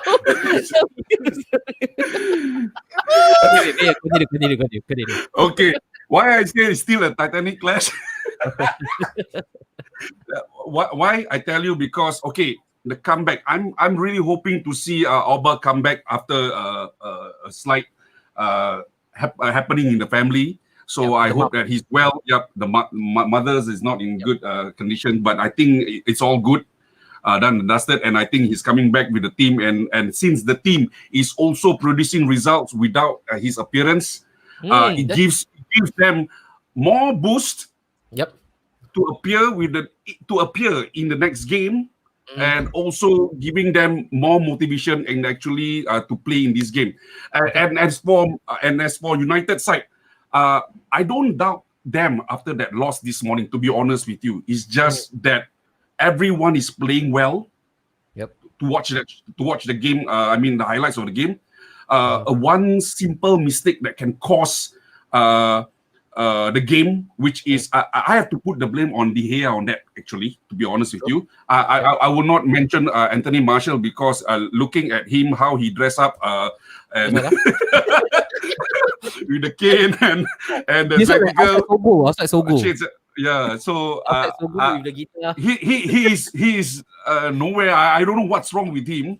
Again, I don't know what's wrong with him. Anthony Martial, ups and lows, but most of the time lows now, since for how many games. The only mistake that was made during the game was actually with De Gea's coming out and also missing out that particular catch. And here comes, like we mentioned, the blaming game again. The blaming game, which is, because this fault, that fault. I said, okay, no. I tell you, the game was going on well, except for that particular mistake. Well, everybody made mistakes. But the thing is, right now, face the fact, a loss is a loss. And Mr. Wilder is getting wild and having a party now, have a ball. I still don't like him, to be honest with you, because of the 5 substitution till now. I'm not gonna get over it because of his stupid decision now. Just because of that one particular win from the bottom of the table, he don't mean anything. He's still going down. That's all. Okay. All right. Faris. Hey, Faris. Come on. Arsenal and United right now. Where do you think the pendulum will swing right now? Because in terms of momentum, it was clear to see it was definitely United's, right? Coming back from a big victory against their own old nemesis against Liverpool. What a way to win it. A last minute free kick, and then only for them to fall flat on their faces. Do you think Arsenal should be wary that this Manchester United boys will be coming back like wounded animals? Maybe. But I think it's going to be a good, because Arsenal is at a good form right now. They also want to go up back to the top 6 or European positions, you know.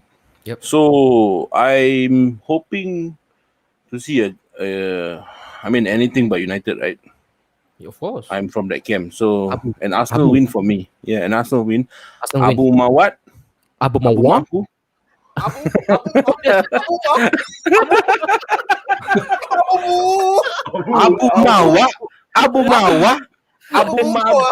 clot yang. What up, blood? They are on form right now. Both teams are at good forms lah. So I think it's gonna be a good game. Okay. But it's a very high chance. Not me. I want Arsenal to win any day, right? So, but I think the ball is right now in United's court. So, but we might see United dropping in form, and losing a few strings. So, I think Arsenal. It's going to be Arsenal's. All right, and before I move on to the next question, for those of you guys who are still watching us live, thank you so much. All right, just stick through this program. We've got a lot. The subscribe button on YouTube. Yes, subscribe, share, right? Do everything possible. It's free of charge. Okay, please help us to help you. And then before we move on to the next question that I'm going to post to Haizam, guys, I want you all to lay in your score prediction as well. Only for Arsenal versus Manchester United. Haizam, are you even a teeny wee bit surprised to look at the current resurgence of Arsenal and Mikel Arteta especially? I know you have a lot of action. You have a lot of time for Mikel Arteta. You even mentioned If you guys don't want Mikel Arteta, please return him back. Yeah. Do you Don't mind. We don't mind him coming back as assistant manager. Why not? are you any shape or form surprised looking at the current resurgence, the current good run of form that Arteta, against all odds, has actually managed to just string up together? I think that's the important part. I think I mentioned before lah, when you give a manager a chance, and with Arteta putting his way, the style of play he wants and the player he wants, I think patience will pay off lah. I think now with the form that Arsenal is going through, of course, it's Arteta's handiwork. He is playing the players, that plays to his style of play. And the team is looking on the up lah. That's the most important part. That right now I remember we had this conversation. Like, people were saying, Arteta, Arteta out, Arteta out, Arteta out. And now nobody is talking about it. Hey, there is. I mean, There's one guy who actually is still on that case. This guy, Lee Alexander. He's one manager. Wait. Arteta out. All the viewers watching. Arteta out. Out of your mind. Are you out of your mind? Wait. Wake up. Wake up. Wait. Out of your mind or out of your mind? Man. Out of your mind. Then you go mind. Abu siapa? Namin. I mean, for me, it's not.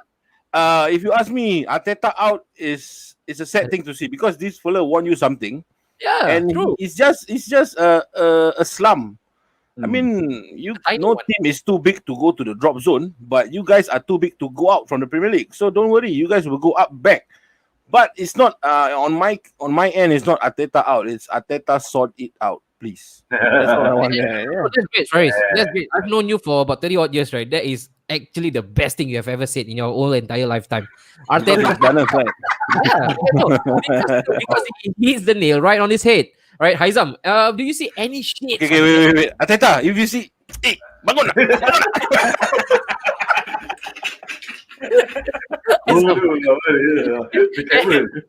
Any shades of Manchester City that you see in the current Arsenal layout and formation, the way we play, the way we zip across the pitch? Do you see any reminiscence of your team? You can see the handiwork that Arteta is doing in Arsenal. It's shades of how Pep play the team. Like playing from the back. Bringing the ball confident. Instead of playing route one football or even direct football. That's the most important part. That I think Arsenal fans were expecting too much about the fact that when Wenger retired, they thought the culture would continue.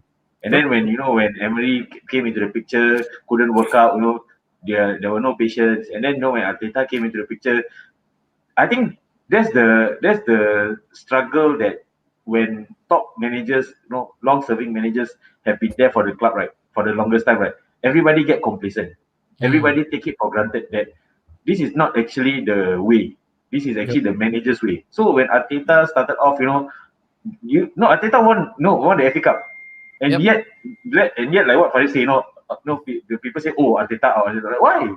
Give him a chance. He's not a bad manager. He has been working wonders with with the Arsenal squad that he has.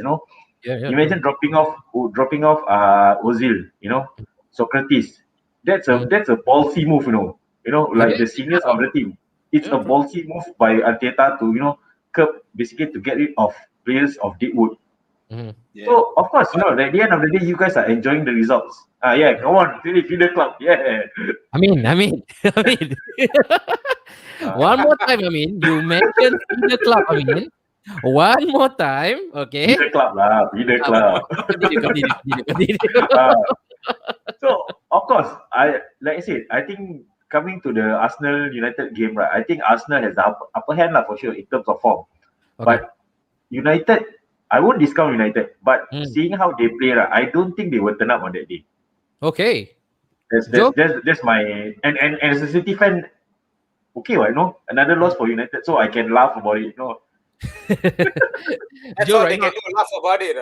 I'm very sure, Joe. All right, you wouldn't share the same spirit as Aizam. All right, laughing at your own team. Again, I just want to know right now your mental frame going into this match. I'm very sure of all people you want at least a win, right? If you guys come back of a win against Sheffield United, that might do some good to your confidence. You maintain the momentum. But at this current moment, you guys suffered a shocking defeat. Okay, and that might send some jolts into the system. You reckon your boys are strong enough mentally and even physically, right? Because you guys are playing one day later after us. So mentally and physically, do you think these people or this Manchester United squad right now, who are apparently, all right, aspiring to be this season's champion, do you think they have it enough to go against Arsenal?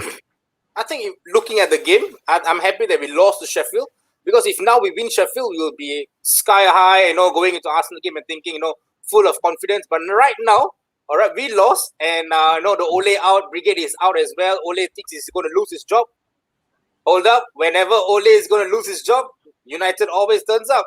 So I think the boys will always. I think the boys are going to turn up. The boys will know that against Arsenal, it's a big. The reason why I'm saying it's going to be big against Arsenal this time round. Why? Because Arsenal is back. Arsenal is back. Is rejuvenated. And like I've told you on before, like a few of your players, Emily Smith Rowe, Gabriel Martinelli. These are players that I really admire watching. Beautiful players. So these players are making Arsenal tick at the moment. And right now, informed Arsenal up against, I would say I would still say it's an informed United, despite the loss of Sheffield. All right, so it's going to be a big game. Big game like how those days were Patrick Vieira and Roy Keane days, whereby it's going to be sizzling again. All right, I hope we don't see a game whereby it was the United Liverpool 0-0 draw. All right, but I hope to see some kind of drama, some interesting things. But I don't think so. It will be a one goal thriller. It'll probably be like a 5 goals or 4 goal thriller. And only one player will spoil the game, no, for Arsenal. Whelan. No, but he won't start, bro. He won't start. I don't think he will start right now. I mean, if Arteta is listening, don't play Willian. It's Willian now. It's Willian. No, Willian. Willian. Okay. Today something is wrong with you. Willian. Wake up, Faris. Wake up. All right, Jose, I want to hear your prediction right now. And I think it's almost brainless to ask you for your prediction because we know how it's going to pan out. But you're a realist, a big one. Alex is not a realist. I want to relinquish that tag of him. He's no longer the realist.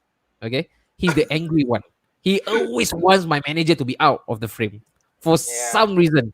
All right, but Jolie, the only way to make him happy is to re-sign Wenger, I think. No, bro. No. He will stop supporting Arsenal, bro. He will stop supporting Arsenal if you listen Wenger. Okay. But Jolie, come on. From the panel today, Arsenal, Manchester United. Hey, wait, it's Sunday, right? Monday morning, technically for us. Yeah, Monday morning.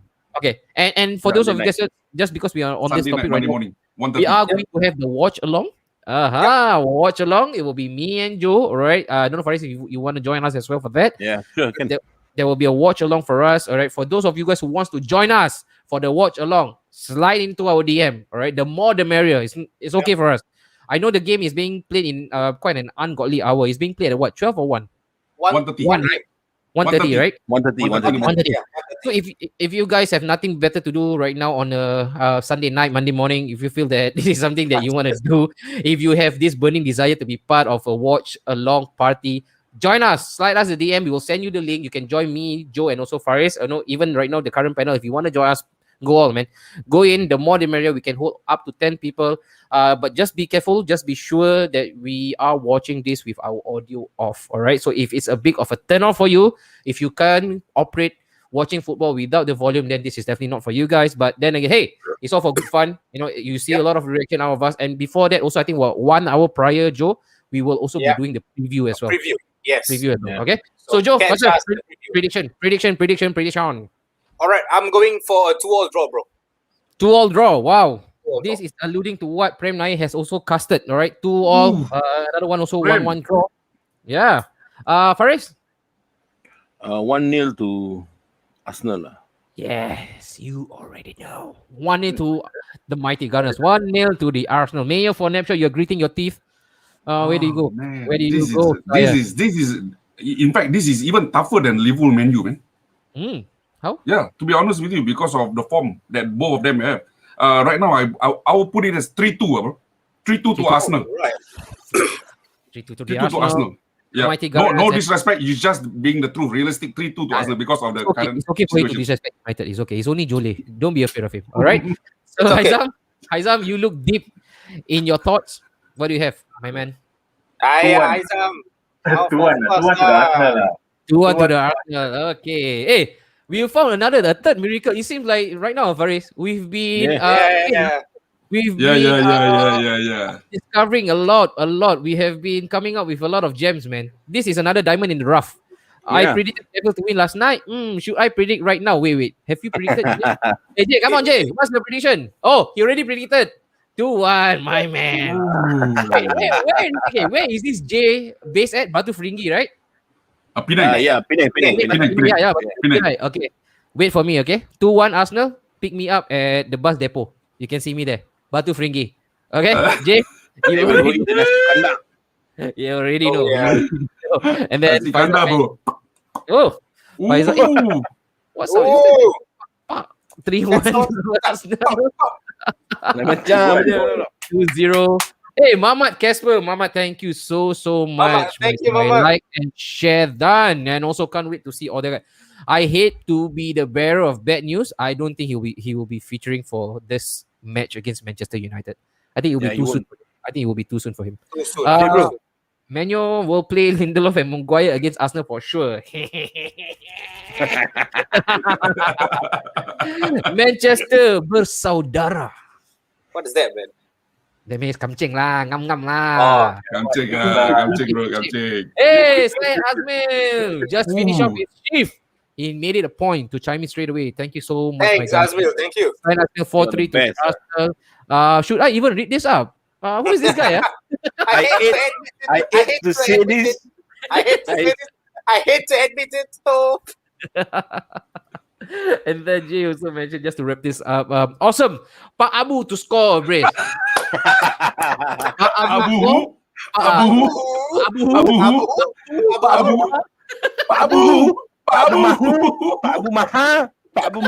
blood card Mayang. Okay, so that's that. All right, let's go on. This is gonna be a quick one. Touch and go. All right, Malaysia one. Touch and go. This is Haizam favorite. Haizam. Let your boy. Let him start. Haizam, Grab your hands. Haizam, grab your hands. I'm going to give you a disclaimer. Control yourself. All right? Yeah, before we go in hard against Chelsea, right? I don't know whether if that's the energy that you want to preserve, okay? But we had this topic last week. Manish, if you're watching, please come in right now. You've been missing right now, all right? Bring your friends along. Later he kena hantam, bro. Manish is like one IT whiz, when he appeared last week for us.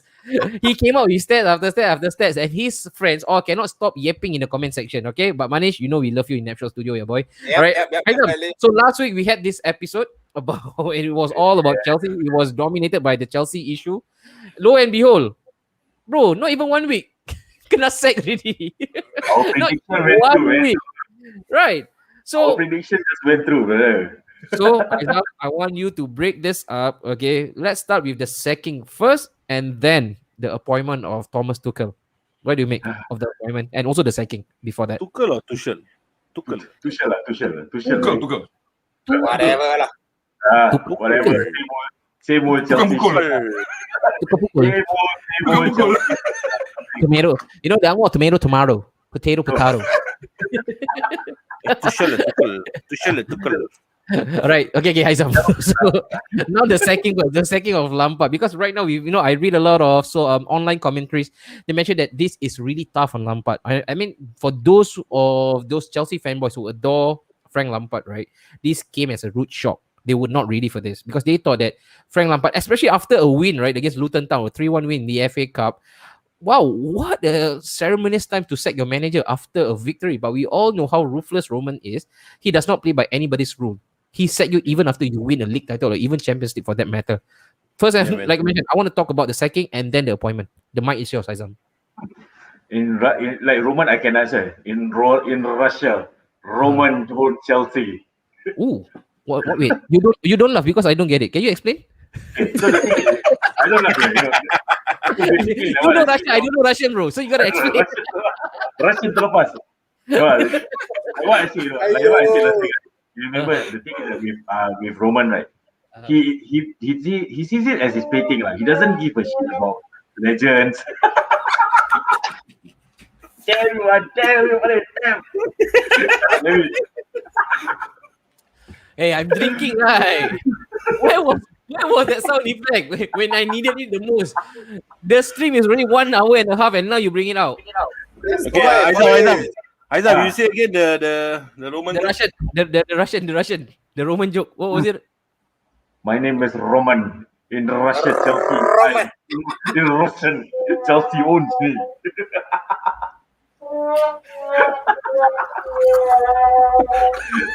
Oh my god. Just Okay. Okay. The second verse. My name is Roman. my name is I own Chelsea. Okay. Okay, let's go. Like what I said last week, right? Roman doesn't give a shit lah. Doesn't give a shit about legends and whatnot lah. Yep. If it's time to go, it's time to go. He can fire Mourinho, who has brought the titles to Chelsea. You think this should be a surprise? No what? True. Because at the end of the day, I feel like he sees Chelsea as his plaything. Doesn't know, he feels that if any managers run his course, out you go. Okay. I'll give you the money lah, whatever lah, you can be a legend in the fans' eye, as in the fans' eyes, but whatever it is Chelsea, just being Chelsea lah. So like what we mentioned, like what we talked, Tuchel coming into Chelsea. Let's see how fast he can adapt lah. Were you Because at the surprised? end- Were you surprised I'm not with the appointment? Why we should be surprised? Because the thing is that he's out of job. He left PSG. It was convenient for them. Yeah, it was just a managerial appointment of convenience. Okay. At the end of the day, I think I remember reading an article somewhere about Tuchel is a coach first and foremost. He doesn't want to deal with the boardroom or even the transfer. So I think it's a perfect fit for Chelsea for now. Okay. But let's see how it goes lah. Because I feel that he is not exactly a people pleaser. He doesn't. True. He's not a people's pleaser. So if let's say he loses the dressing room, I'm sure that Roman will pull the trigger again lah. Okay. Same old. Same old Chelsea shit lah. Mayor, I want to go to you, Mayor. Right now, shouldn't the Chelsea fans be worried that, like Haizam mentioned, right? Again, I want to take everything that Haizam has just mentioned right now. I want to place it on your plate. First of all, he mentioned that Tuchel, first and foremost, he is a Tuchel. He is a coach, all right? He's not involved. He don't like to get embroiled in all this political na. But then, this is also the same guy who got sacked from his post twice for speaking out against his own board. First, he did it against Dortmund, and then, all right, the sensational one, he spoke up against the Arabs, the owners of PSG of all people, and then he got sacked again. And Roman and how he does, again with his management and how he deals with all this little yappy stuff. Is this an appointment made for disaster? Okay, just to let you guys know how actually I look at it, the appointment of Thomas Tuchel. The looks of it is very simple. Haizam has mentioned something that the appointment of convenience. My personal point of view is very simple. I look at it as knowing his track record. Oh my God. Two histories. There you go. That's what I'm gonna bring it up. The number of coaches that they have. But nevertheless, I'm going to continue what I'm going to say. They appoint Thomas Tuchel, although they already know his history. Two sackings from the previous club, Borussia Dortmund and also PSG. So this makes it a little bit more easier for them to take him in, Chelsea, to take him in. So they know that if anything goes wrong with Chelsea now, they can just do the same to him. Because he has been sacked before.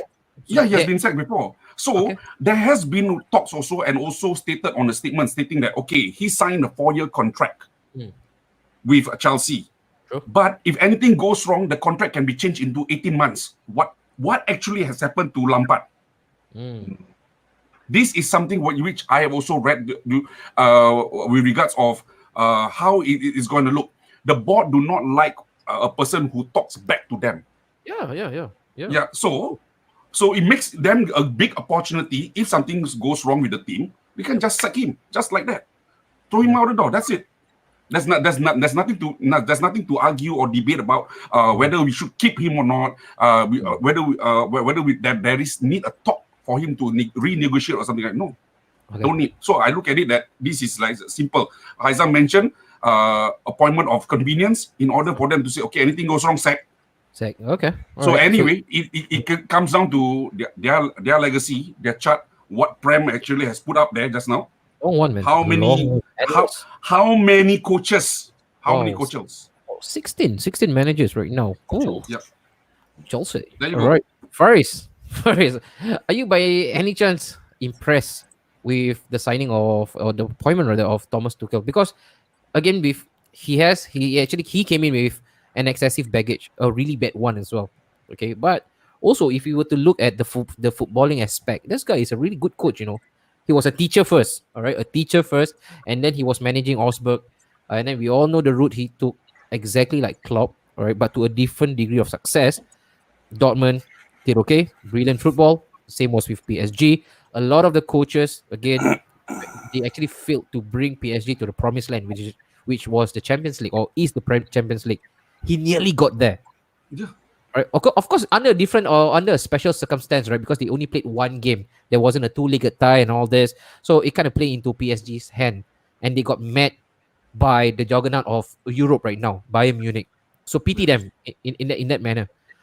And with the current squad that Chelsea have at their disposal, especially the German talent, it's only right, that Tuchel is being appointed as the man at the helm of Chelsea, because they want to get the best. They want to get that bang for their buck.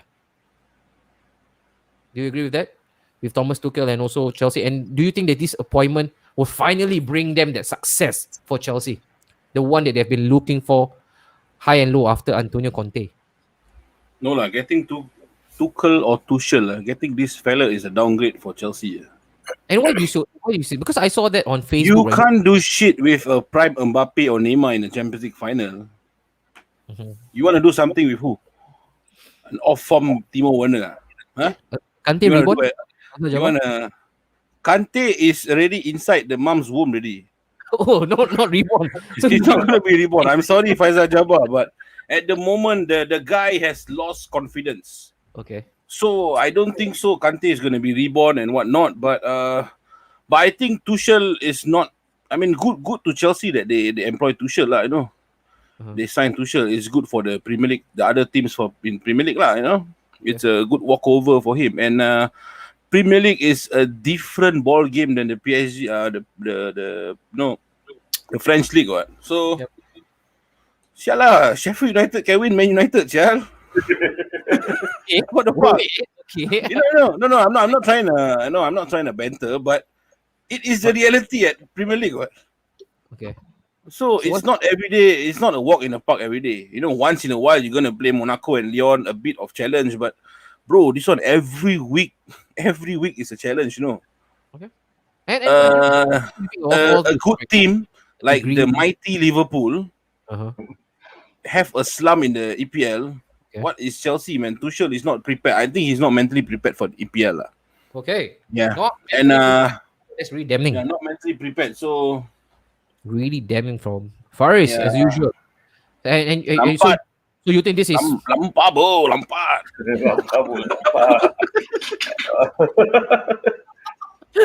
So this is very vulgar today. This is also not going to hit the ground running, you reckon? Abramovich is a very big club dream owner. Yeah, owner who put his money. I like this comment from Lee Alexander. I don't like most of his comment, but this one I highlight, right? Roman Abramovich is every big club's dream, to have an owner like him, someone who is ambitious, someone who is ruthless, someone who walks the talk, because he has this tunnel vision. He's laser focused. I want to win and win at all costs.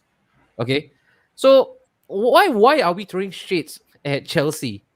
Because and he also did mention, right, out of these 15 years or whatever the reign has been, he has been proven successful.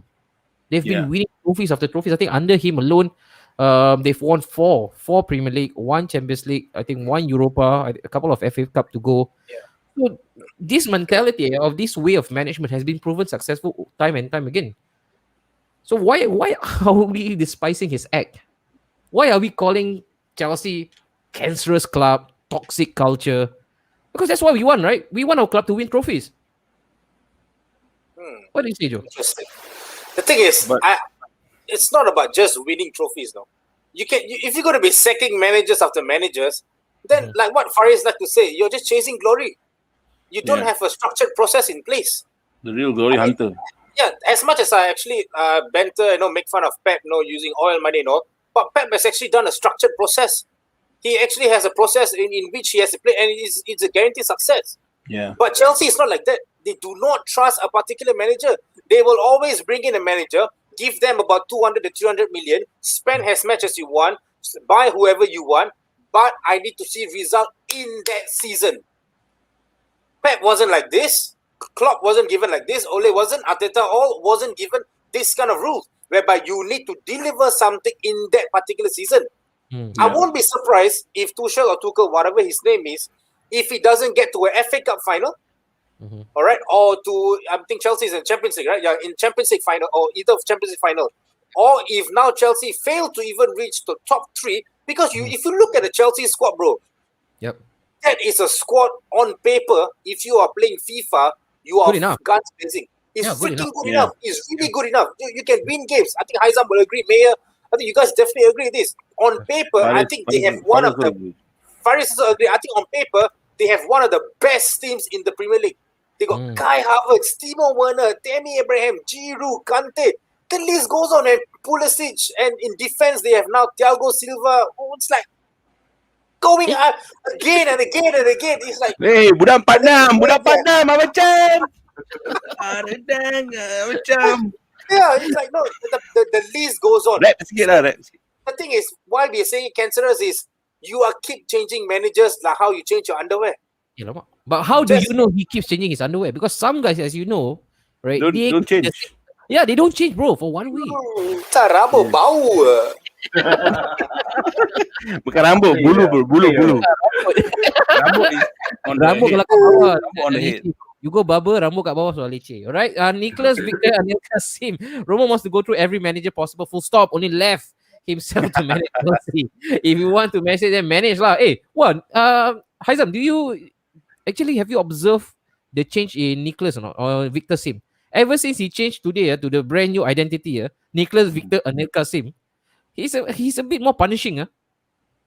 More ganggu. He's a bit more ganggu. He just Enough, whack lah. Isaac, just now. He also bragging right also went up. Prem mentioned that he has a close inner circle consisting of video analyst, assistant coach, a fitness coach, and a set piece specialist. It'll be interesting to see if they follow him to West London. I think that's the going rate, right? Everybody has their own good entourage. And also probably we need JD2 to manage JD2 to manage Chelsea. Lay out proper structural plan for the team instead of chasing glory. Whatever that rocks your boat, man, really. Joel 46. Lampard playing style is not good enough. Expected sacking. Mount stood out during his time. The best thing is, yesterday, the first match ever without Frank Lampard, Mount was dropped. And then, quote of the year by Joel, change manager like underwear. It's really easy to impress Syed Azmil, by the way. Joe, don't get carried away. Azmil. Lee, talking about underwear, Platoon 5 will change with Platoon 6. Hey, Joe, later one lah, Joe. Roman only wants to win the EPL and the UCL every season. All right, there you go. But You know, you want to say he's a toxic. I mean, for me, the Chelsea is a toxic club because they spoil good players. They spoil the market. They spoil the fucking market. So if you, I mean, going back to Lee Alexander, if you really want if you really respect Roman Abramovich as a, as a owner, so I don't think supporting Arsenal is a good thing for you, man, because no, banters aside, this fella, he destroys football. You see what happens when Brendan Rodgers wanted to buy Salah. This idiot went in and spoiled the fucker's career at Chelsea. And when we wanted to buy Werner, this fella come in and he bought Werner, and Werner is not at his best form right now. Imagine Timo Werner under Jurgen Klopp. No. Not because Timo Werner. No, but guys, actually, Ruben is actually a wonderful owner. If you guys look at it, you know why not? Because he gives you whatever you want.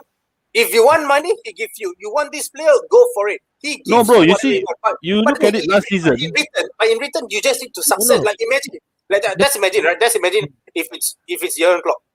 Imagination. Yeah, imagine but Chelsea, no, Klopp, the problem and Roman.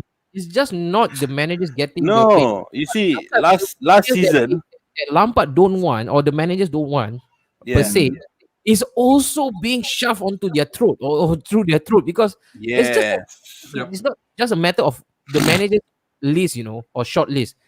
It also boils down to who he wants to see in the club Yeah. playing in the Yeah. blue of Chelsea. So yes, as correct. much as he's also a wonderful owner, he also poke his nose into the managerial affair. So he is the alpha and omega of Chelsea. He does everything. Yep. He manages the club. He decides who to Who buy, wants away? who to sell, right? And he gets involved in every inch of the business. And that's why sometimes for a manager, that is really fucked up, right? Like Ryan mentioned, Chelsea's fucked up so many great number 9. Yep. Yeah, Yeah. And then if I True. sitting as Chelsea fan, looking at their trophy cabinet, the fans give a damn that Chelsea destroys Salah's career. No, I mean, Wow. okay, Lee, Alexander, I'm going to go back to another topic about Chelsea. Because you see, last season, Lampard was doing good with his youth. And suddenly Roman came to destroy him with $200 million and £200 million. yeah. So the fellow was starstruck, and I'm very sure the youth of Chelsea at the current moment, they are down. They are actually quite demoralized with this 200 million coming. Why don't you increase the salary of the players rather than you buy expensive players? I think Lampard was pressured to buy players. Yeah. And Lampard is an inexperienced player. He cannot handle big names, maybe as a captain of a team, but not as a manager.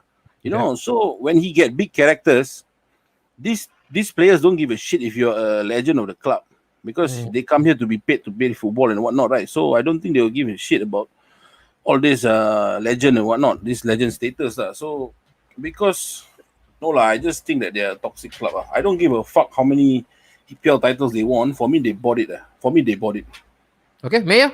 With that money, right? Animaran. With that money is the team who never won the Premier League for 30 years is still with 19 titles. Okay. And That's- the team who never won the Premier League with for 8 years Uh-huh. is still 20. 21 And loading. 21 For loading. Arsenal, the last time they won was 2000.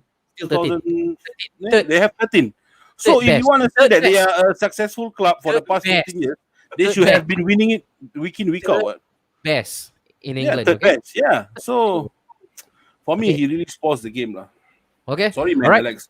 Sorry, man. Sorry, Yeah. I'm so sorry. Yeah. Sorry, Sorry, Yeah. Hey, come over here. Close this once and for all. All right. First of all, Tuchel actually broke a record, passing record, 800 plus. All right, strong without scoring a goal. Okay, I don't know the record. I don't know the record is for the passing without a goal or just the passing per se. All right, but then again, they strung a Passing. total. Not just passing, huh? Hey, but it should also be so. Hey, wait, shouldn't it also? Say then he say. That shouldn't be. Shouldn't it also be said that you pass 800, all right, successful or completion, and then you don't score a goal? Shouldn't that also be a record?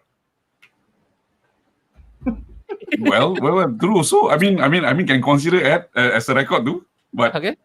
yeah, for the first time in football history.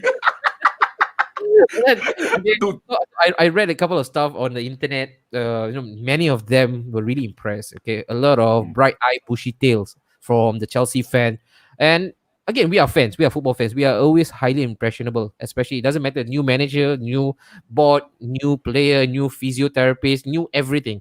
We always give them an extra slack, and even if they are walking normally, right? We will actually fall off from our stool. Say, hey, look at the way he walked. That's a good guy, right? But then again, what do you make of his first audition? And where do you envision this marriage between him and also Roman? And also, is it going to bring any benefit to Chelsea? Maya? Directly to the point. I tell you, it is gonna be another 18 months thing. Okay. That's how I felt. That's how I felt. Like we mentioned, what Haizan mentioned earlier on again. So it's an appointment or of convenience. He mentioned that particular statement, appointment of convenience, in order for him to actually get someone who is available and he can override the person. That is why Frank Lampard also got it from him, because he knew Frank Lampard as a player, because player before, so he knows that Frank Lampard will listen to him. Same goes now. Thomas Tuchel is one person who will talk back to the board. So it's easier and make things easier for them to just fire him if there's anything goes wrong. That's it. Okay. All right. There you go. Easy. All right. Okay. So it seems that, I don't know, this is just me inferring. You feel that in 18 months' time, we will not be talking about Thomas Tuchel anymore. Right, Maya? Yep. That's what you... Okay. Yep. Fair enough. The next one for tonight, the big one. Can we ever be friends? You know why? Right? We all read the transcript from the press conference. Can Can we be friends? Okay. Can we So- still be friends? Mourinho mentioned that he does not have time for Klopp because again their work, the nature of the job does not collide. Right? He mentioned about Brendan Rodgers. He mentioned about Nuno. All these they had prior exposure to him, but no, not for Klopp. Definitely. All right. I want to start off with the mind games first. We start with Faris.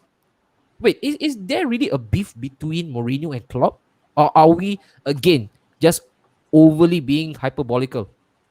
No, it's just two managers playing mind games. That's all. Is there a beef, like a proper, genuine beef, like you talk about Because Wenger and Mourinho, Wenger I'm and- gonna rewind it. If you call it a beef, I'm gonna rewind it to United. Mourinho's last game with United Okay. at the touchline. I mean, at the tunnel, they were talking, asking each other about the weather, laughing, shaking hands. Oh, So okay. I don't think they're having a beef. It's just them being professional, They're and having a stick. just them putting on their manager cap as a Liverpool manager and as a Chelsea manager. Spurs. So, Spurs manager. Sorry. So I don't think they have anything. It's just that mind games lah. It's just mind games lah. Like you see, Sir Alex Ferguson and Rafa Benitez. Benitez, eh? Benitez lah bro. Menitis ya? Correct. Menitis ya? No, you see, they had that in front of the camera. I'm talking about facts. This is facts. But behind camera, they sharing Spanish wine. What the hell? Yep. So this is So like all WWE. that- This is like Yeah. WWE also lah. Like All state. WWE, it's all entertainment. Drama Bro. When Play drama. Drama Yep, lah. yep. yeah. We all So- have been by football and its whole fraternity. We have been fooled, is it? Are you saying that? No, lah, by the managers lah, not the players. The managers. Yeah, correct. Yeah, the managers. So I'm just saying that it's just an act lah. It's just an act to make it. Act lah.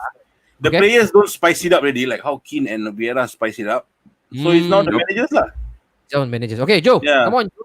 As a neutral observer, Klopp and Mourinho, I want to start about the manager first. At this current moment, given a chance, let's say, okay, I like to put all these hypothetical questions, right? Your manager gets the layoff.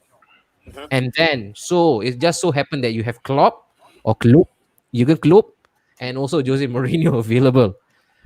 Menitis, Who would you pick? I'll take Mourinho with a heartbeat, man. Still, Definitely. even after all those years, after all those successes that Klopp has actually realized with Liverpool, you still will go Mourinho over Klopp. Yeah, definitely. Why? Mourinho over Klopp. Why and why? The thing is, Klopp. You see, he's been found out. He only has one style of play. It's like he has only plan A. But Mourinho, on the other hand, yeah, he has plan A, B, C. The thing is, if he knows his place by the back of his hand. And the thing is, Mourinho knows what to do in these games. I've seen it. I mean, imagine Ole having Fellaini. Do you think he will play him? No, but Mourinho knew how to play certain players. And I feel that Klopp, at this current moment, he brought Minamino for reason to actually play in the Liverpool squad. But I haven't been seeing Minamino, all the hype about Minamino coming in to take over and to play good games, to score goals. But we are not seeing anything about Minamino.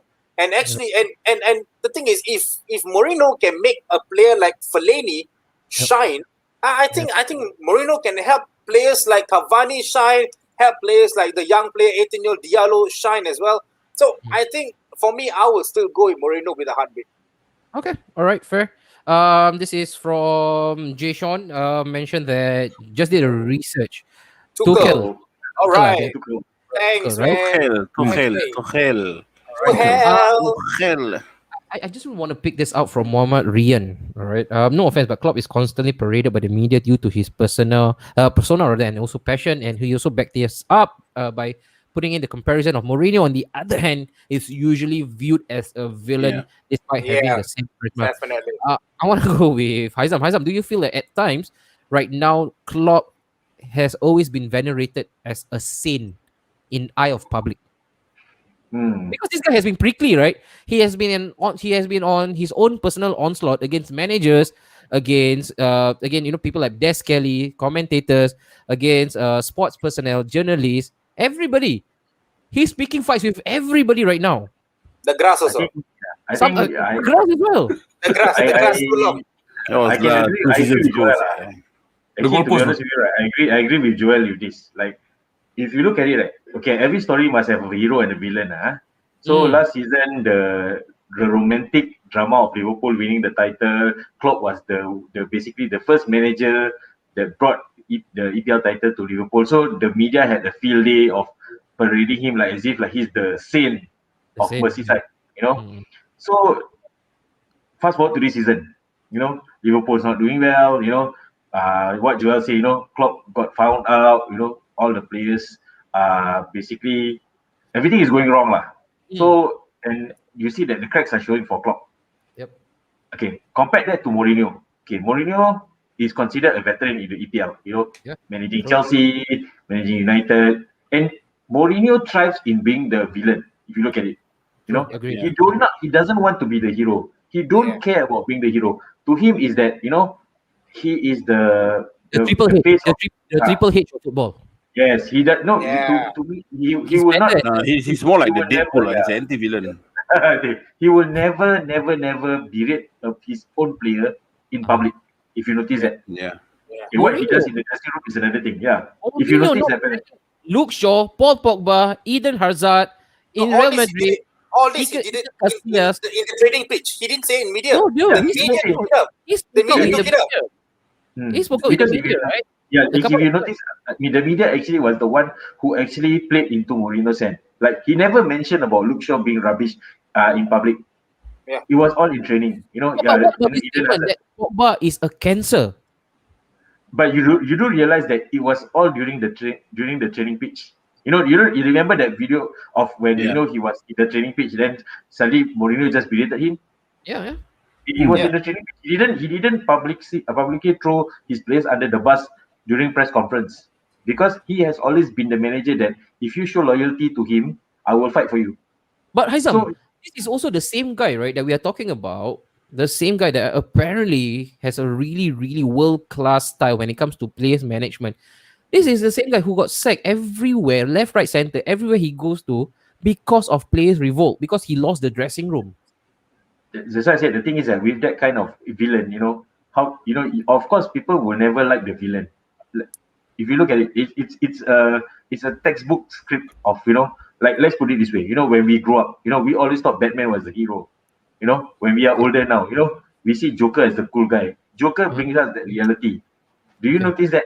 Like for me, if you were to So ask Joker me is the whether Mourinho right now. yeah, Joker is the Mourinho. Like the thing is that Joker brings the realism of things. Okay. Klopp is Klopp is the guy where just because what he did last season, Uh-huh. people are giving him all accolades of being like, oh, he's the saint, like he's the brilliant one, but no one, when he got called out, with the fact that he's just snapping against journalists, other managers. To me, he just got called out, lah. If you give me a choice to choose Mourinho and Klopp, I definitely choose Mourinho, lah.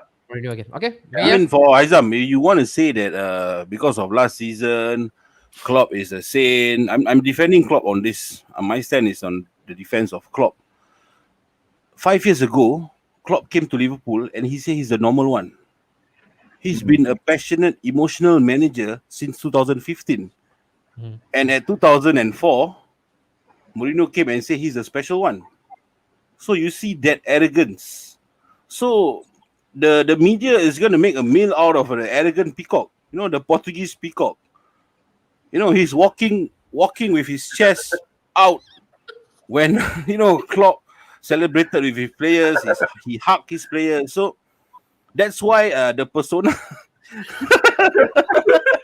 You see what? No, yeah. That's why Okay. I think Mourinho is Faris, walking like yeah. that, bro. Faris, I think you also must remember that. Remember that Mourinho came with a reputation. He brought Porto to win the Champions League. Is it the Champions League? Yeah. Champions League. You know, Champions League. unfancied team. Remember that? Before you all started watching it. Yeah. Then people will start. He supported Man City since 98 lah. Yeah lah. Before they start watching UACL lah. Oh, damn! Wow, that. Wow. 2004. Okay, I will beat you. Okay. No, I was saying, suddenly just okay.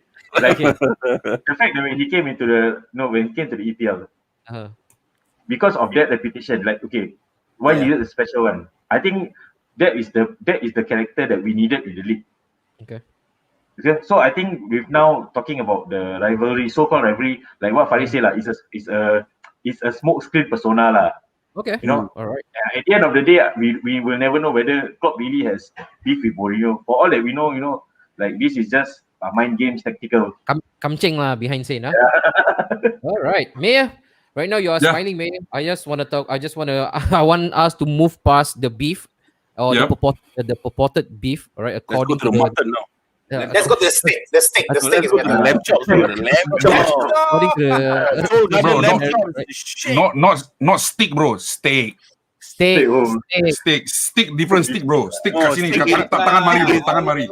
Stick is the one that is in between him. Yeah. Okay. It's a long steak, baby. Can we go on? Can we go on? Hey, Tangan mari, tangan mari. I think we will massively overrun. I think we will massively overrun today. All right.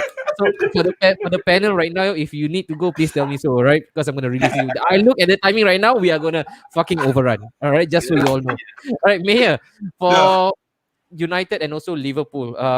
It's Liverpool against Spurs. The last time you played them, it required a last-minute bullet header from Bobby Firmino, the much maligned striker right now. And To 2,000 fans screaming. And 2,000 fans screaming as well. So right now, no fans. Okay, no fans. That is the current circumstance. No fans, no nothing. Of course, on the card, it seems like they need revenge. And I also had, I actually read a really good comment from, I think it's from Mohamed Rian. I can't really pick this up, but if it wasn't for the wastefulness of Steven Bergwijn on that day itself, Yes. they could have run away with all important 3 points against Liverpool at Anfield. Okay, it was far from convincing from Liverpool. I don't know if that is as much as you would agree with me. Now, role reversal. You guys are traveling over to their home ground against Mourinho. This is definitely a must win, right? At all costs. Because if you lose this one, also, all hell is going to break loose. This will definitely certify that Liverpool are currently in a proper rut. This is you guys pushing the panic button, right? Yep. What do you mean? Definitely. Yeah, The definitely. And how important is this for Klopp and Liverpool? I know it's a no-brainer. It's a non-starter almost to ask fans how important the match is. But I think right now the stake is so high that Liverpool and Klopp, they cannot even toy with the idea of losing this. Now, for me, looking at how Liverpool is playing, every game is very important to them now. Every single game is very important to them now. We talk about how the front three is not performing, how this position, the central back problem, how the midfield not supposed to be this way, all these kind of things. But we fail to see that during the game in FA Cup against Manchester United. That Liverpool has never been scoring for the past how many games, and finally in the FA Cup game they scored. I'm not taking that away that Liverpool did not play the best out of their team, but they managed to score. Well, you have to give that to credit. We give credit when it's due. Manchester turned up. Manchester turned up for that game. Not to behave. Manchester turned up for the game. Liverpool turned up for the game, but that final free kick says it all. So But bit at the of end of quality. the day, because of a bit of the quality, and also to sum up about what Bruno Fernandes is made of. So they've been talk about these things and that thing, and what we're missing in Liverpool right now are all the players at the wrong position. Okay. Because Klopp is trying to make shift and also make space for these players to be filled up into that all holes, all those spots. Okay, not playing the right players at the right position, and comments are all going wild saying that Thiago is slowing the Liverpool game, all these kind of things or whatever. I don't see that. Why are they commenting all these? I understand fans are frustrated, angry, and not happy with the not the right company. I'm not a fan. I'm a fan too. But the thing is, it is what it is. Right now, Liverpool is going through a slump. Okay, when the going gets tough, the tough gets going. So this every single game, the next game, the game that they have to look upon right now, it's the one that they are going to play against Tottenham. It's gonna be to me, it's not gonna be the end of it, but it is also made shift as a decider that how well Liverpool season is gonna be because you're playing with Tottenham Hotspur with one of the best tactician manager in Premier League. All right. And with that said, what is your prediction? The Oh, But my prediction on this game, Tottenham versus Liverpool, will still be Liverpool 3-1. 3-1. Wow. 3-1. 3-1. 3-1. So Eyes bold. 3-1. wide, eyes wide open, almost surreal. Do you agree with your pen? Do you agree with your fellow Copite? 3-1. Liverpool, the same team that has not been scoring for the longest time. They finally found their mojo against United. But proof, too little, too late. It wasn't enough. he's still Prediction thinking. from you. Still thinking. Who you asking me? Yeah If you lah. Oh, if you Fellow go- Copite. Siapa if ini you go fellow Copite? if you go with the name, if you go Kan be a citizen. Alamak. if you go by the name of Faris, yes, that's meant for you. No lah, the Kopek a bit kopek a bit lah. No lah, I mean, I want as a fan, I really want the team to win. Okay. Yeah, I really want the team to win, but Uh-huh. I think it's gonna be a loss. Serious, bro. Yeah, another I think defeat. Liverpool is gonna lose 3-2 again. My God. Yeah, And I'm sorry, man. I'm sorry. I Like what mean, Mayor say, it is what it is. We are in a rot. is this gonna properly A rat. derail? Rat or rot? No, is this gonna properly derail your title ambition? If you lose this one against Tottenham, will you personally stop dreaming about defending the Premier League title? Is this where the full stop is? Okay, I'm gonna be on my stand with the. I mean, as a fan, I would love them to win the back-to-back title. But if you see Klopp's and Liverpool, the Klopp under Liverpool's, the pattern. We won the UCL. Then the next season we bottle it when we're supposed to win it back-to-back. Okay, fair enough. Okay, you see, I'm gonna start back. 2018, we're supposed to win the Champions League against Real Madrid, but they bottled it at the final. They won it the next season. Okay, and the next season they didn't win it. As for the EPL, we're supposed to win it, but a Vincent Company's shot against Don't towards shoot Leicester. Vinny. Don't shoot Vinny. No. I'm just saying a Vincent No, Company. that's the shot. phrase. Yeah, That's that's the title. That's the title winning. I know. I'm not a citizen. I don't care about what. Citizen. Yeah. Citizen. Okay. But I know they bottled it on the 2019 season. Okay. And they won it the next season. And I don't think this season we're gonna win it. Do you think this is gonna happen? Do you think this scene or this scenario will realize itself tonight? Mourinho stopped us from winning the league in 2014. Tonight. He could very well do it again. No, tonight. this season Mourinho is not gonna stop us winning the league. We are stopping ourselves. Wow. Great one. Yeah. So The lift button. No. I mean, for me, I'd be happy to finish second though. Finish second. Wow. Yeah.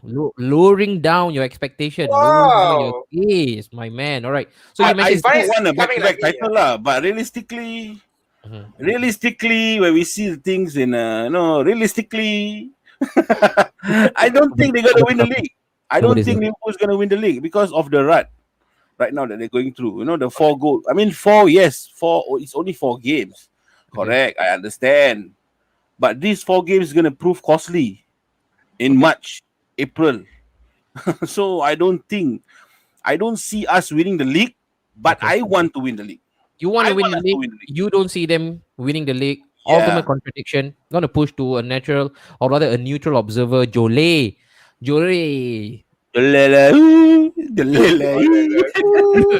watch the match, Noiden, right?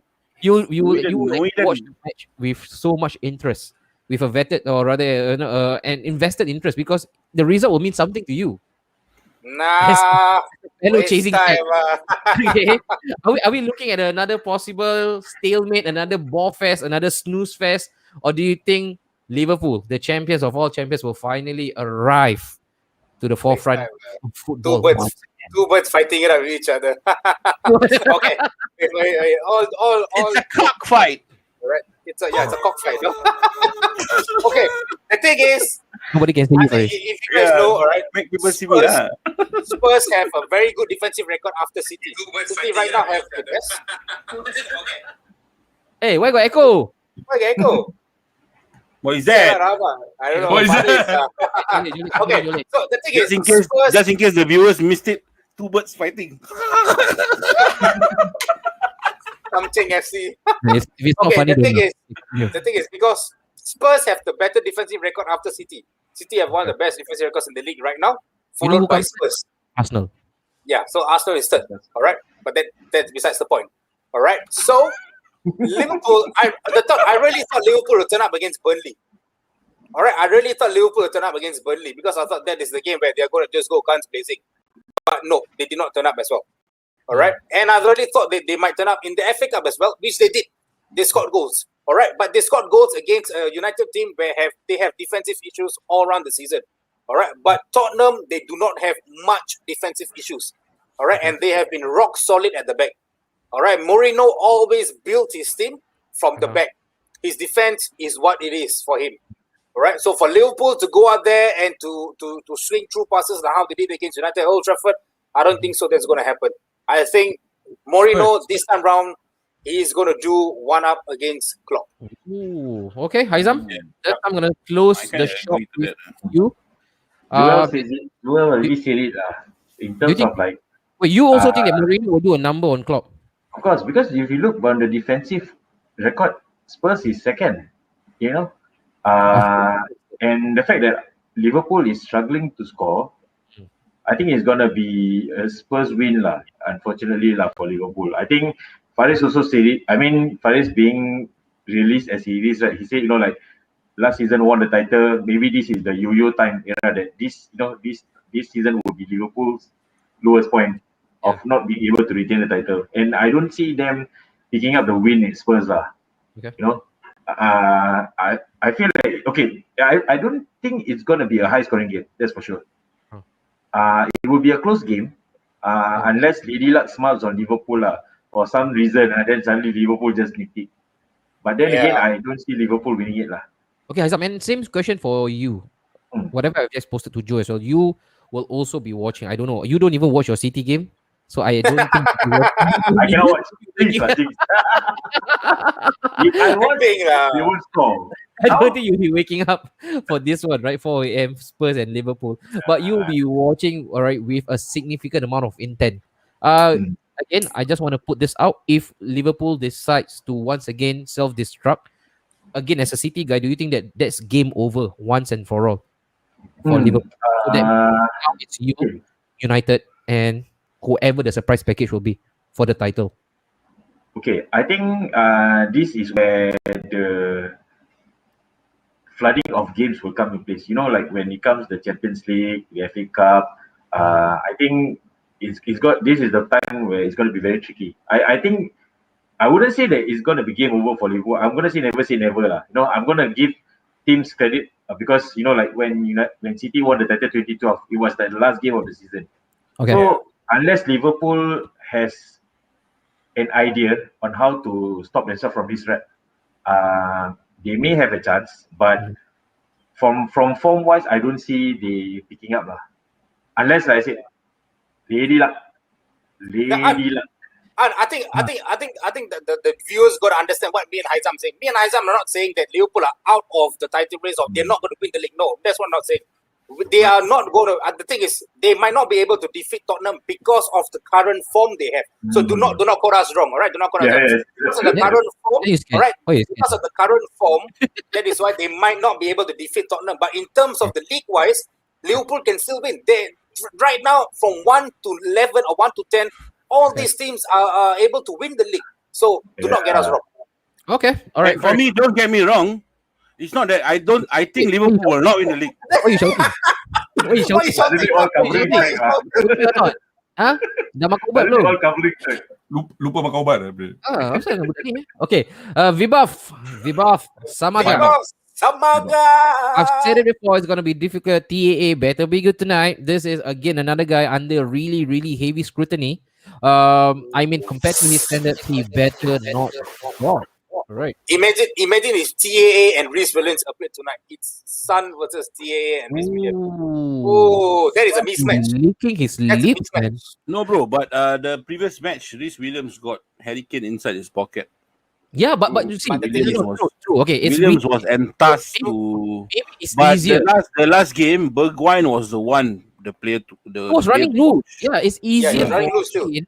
It's easier for Kane to be snuffed out totally because he is a physical specimen, right? You can see him as a Yeah. defender. But those fleet-footed wingers, I don't know whether he's gonna start with Bergwijn. You never know. Maybe for He all you will. know, I think maybe he he'll will. start with He Lucas does. Moura. He will. With Lucas Moura because he likes the energy, the tracking back that Lucas Moura will actually bring onto the pitch. But it's Son, man, the man of the Yeah. moment, TAA. And if you play, Fabinho is gonna be again on his A game. If Fabinho is up for it, then there's every chance that you guys can actually knock Spurs back. But if Fabinho becomes the calamitous Fabinho against Manchester United in the FA Cup, whereby he came in lunging in every now and then, he became a defensive midfielder once again, not a centre back. If he does that again, then he is writing murder that day. It will be murder on the dance floor for Liverpool. But if Fabinho steps up, then Reece will also inadvertently have a good game as well. I think they will always have that knock-on effect. Okay, so there you go. Everybody is going off. I think majority. So Mayer is the only one. You know what? I think this is the time that Liverpool will finally announce their return. That's what I wish to believe, because it's Let's against hope for that. Let's hope for that. right? Faisal Jabbar is still too early to drop out of the title race. Yeah, true. Yeah. And also, I have a feeling that Mane is going to pull us a winner. I hope, man, Vibaf. I don't know who you are, but I love you just for saying that. I Right? just want him to do this. You guys must beat Spurs. You guys must beat Spurs. All right. To be honest, as Spurs fan, I desperately want Tottenham to win because I can't stand seeing West Ham above us. All right. I dare anyone to write us off Fabinho for man of the match. There you go, Lionel. Right, I really concur with that point. Liverpool running out of steam somehow if recent form were to go by, but expect Liverpool results to start going again in a very surprised manner. You'll never know. And that's true. Reece Williams did a good job. Got to remember that Son and Kane are very good as well, just playing out their skins lately. And with Lucas, his job is going to be to supply Kane and also Son. Wow, coming in thick and fast. Faisal Jabbar should both teams play true to their potential. Expect sparks tonight. After what happened with all the top matches, this is one match I'm not going to put my money on that there will be goals in it. Both will drop points. Draw game. Hey, Mohamed Noor Razlan. And also Liverpool can get that edge, that wannabe London club over the edge. Oh, this one. It's too early to say, but Bale could be Bale. I just said it, right? Could be Bale. It could be Bale. If Bale were to come on, it's going to be a spicy game. And also, thank you guys for this lovely podcast and previewing. Thank you. Thank you so much, man, Vibaf. Hey, but this is not solely for only Liverpool, yeah. Stay on with us because we're gonna touch another bigger issue right now. We've got about half an hour, I reckon, just half an hour or 20 more minutes to go. Yep. But before that, May, I just want you to quickly run through what's making the headlines right now, May. What's making the headlines right now? There's three headlines that I want to talk about. Rafa Okay, Benitez. Just quickly fly by. Okay, Rafa Benitez, where is he going after being let go and also mutual disowned by Dalian? Whether he's going to sign up with Celtic or whether he's going to go to Napoli. Second will be Jesse Lingard, Lord Jesse Lingard from Manchester United. Whether West Ham will definitely sign him. That is on the line, which is talks are still on. Are still on. Money is the issue of the loan situation. Then last one, Said Ben Rama, which is signed permanently with West Ham. Atau Syed Faris. Syed Ben Rama. Said I thought Ben Syed Rama. Faris as well. Syed Faris no Said need. Ben Rama. Syed Ben Rama. You see, he like Pisa Yeah. already. The leaning Yeah. tower of Pisa. Sengit already. He Lepak more than already, it's 2 hours already, right? Habis. He Yeah. sengit. Confirm. But just to add on, Uh-huh. although it's not on Premier League, but Inter and Roma are talking terms right now in the bids of exchanging players of Edin Dzeko and Alexis Sanchez. Ooh. Oh, Sanchez Okay. again. So that's Yeah, the they are one. in talks right now. This coming from the source, from the Okay. man himself, Fabrizio. Fabrizio Romano. Fabrizio Mearno. Joe, Mearno. Joe, what do you make of the Lord Lingard? Finally, he could finally pack up his suitcase and leave Finally, for at least I the give better him half some, of England. give him some, London. give him some playing time. I think he needs to play. The thing is, if he don't get game, then he's not going to be a player at all. So he needs to leave the club and get some playing time. Maybe he might even Correct. regain his form. You never know. But Joe. All right, jokes aside, right? Banters aside, he actually played well, right, under David Moyes. Yes. Am I right? He played well. Yeah, He played well. he performed. He performed Moyes well. knows how to unlock him. So hopefully, he gets his form back. Okay. Rafa will probably wait it out for an EPL club. I want Rafa Benitez. Let's go, Alex. He's a staunch supporter. He has been championing that move. He wants Rafa You are Benitez a for Arsenal. plastic fan, Alexander Lee. Not gonna happen, man. My handsome manager, the best panini in town, is gonna stay for long. All right. So the last one, the hypersensitive, the one that I want to speak about, the one that has the issue that has incurred my wrath. All right. I'm hearing a bit of a backblast. Is anybody playing things in the background right now? Faris? Hello? Okay, good. Yeah, it's definitely Faris. All right. Are we plastics if we criticize? I want you people right now who's watching more than ever. I want to hear from you guys, my beautiful viewers, those people who have chimed in from 9 p.m. This is the curtain call. This is going to be the last one. Let's leave this stream with a bang. All right. Are we plastics if we criticize? And the reason why I want to bring this up, because I feel strongly against and also for this issue. And it all started when Liverpool got defeated against Burnley. All right. The whole tirade, the whole drama that unfolded itself in social media.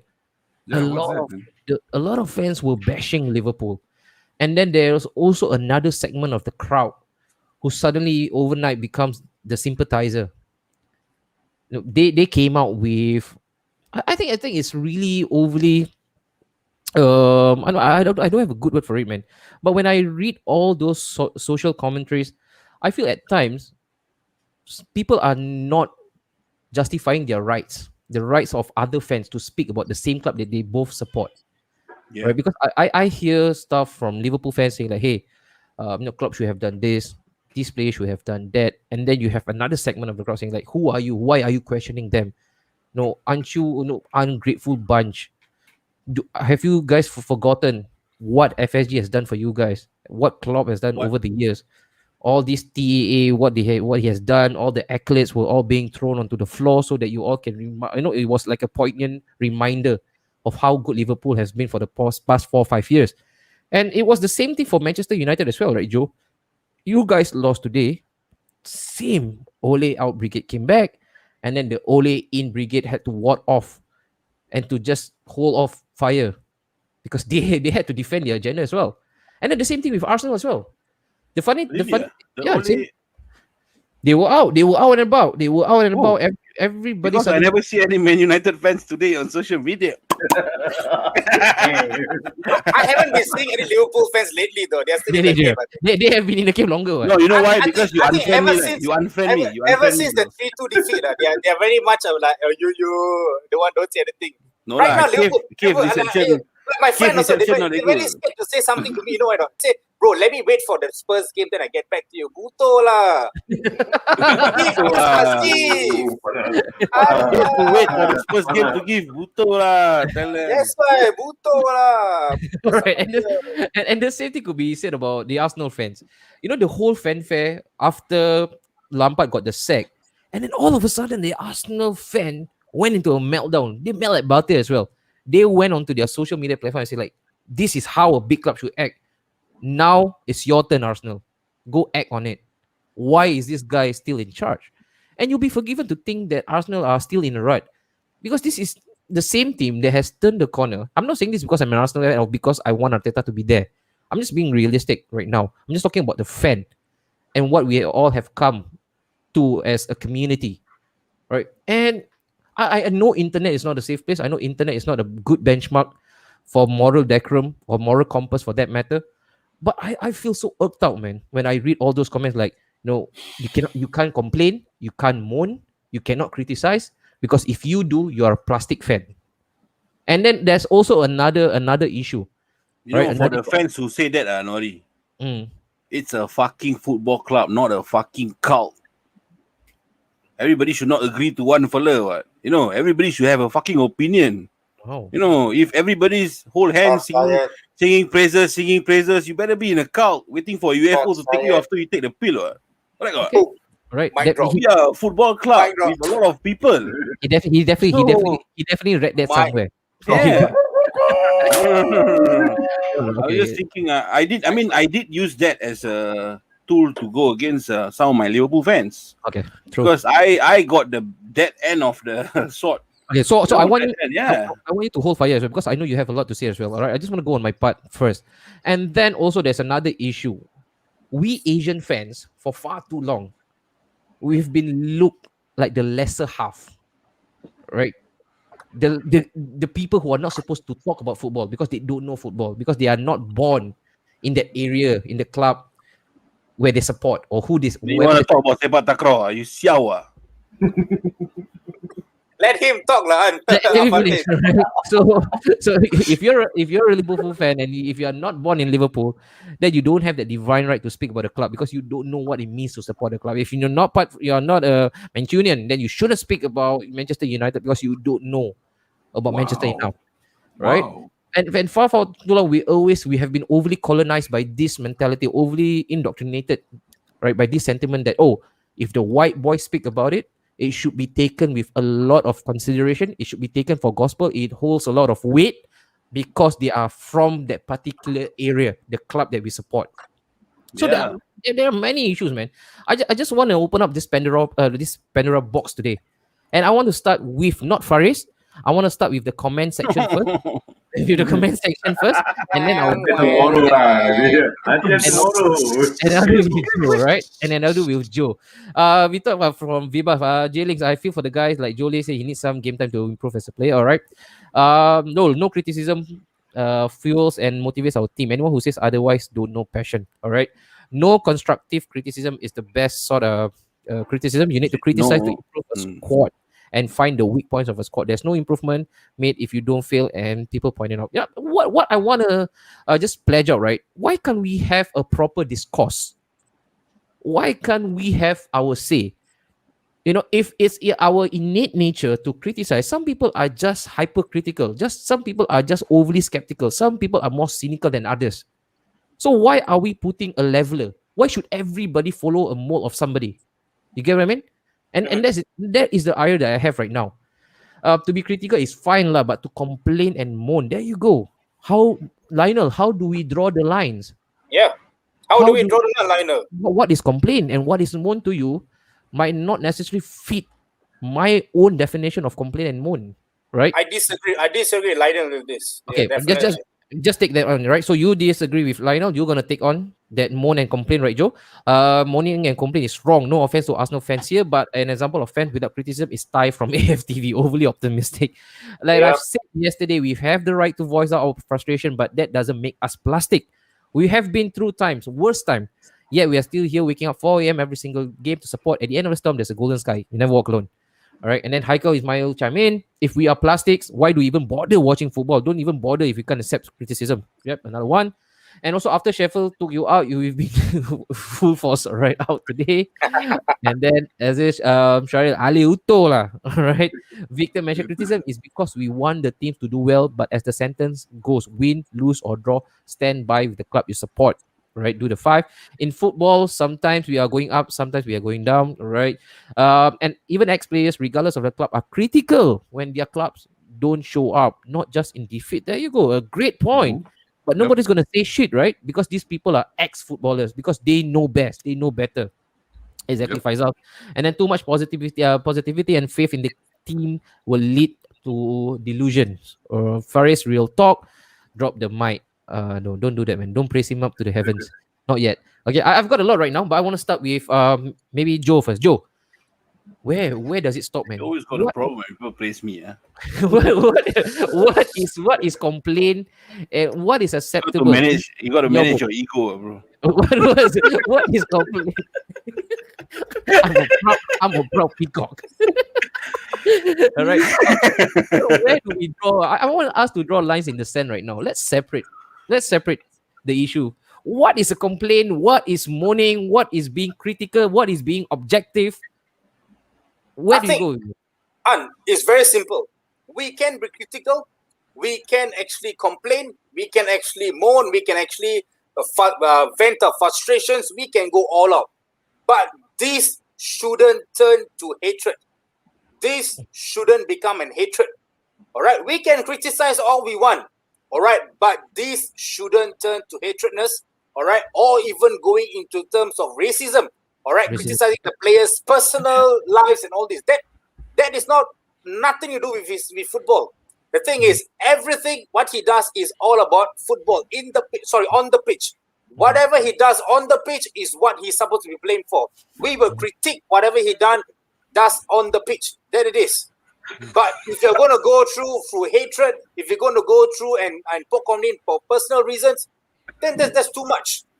All right, that's too much. And I've seen it a lot of times happening whereby, players not been performing well on the pitch and people actually going on to say, giving out racial remarks and all this. The thing is, these boys are still humans.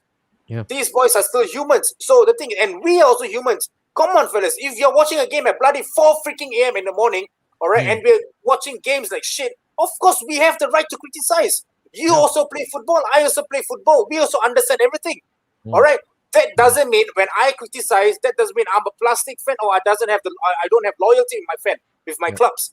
All right. And also that doesn't mean you who keep supporting the club, like how example like Ty, or I'm so sorry, and I'm going to use that example like Ty, is always very optimistic with him.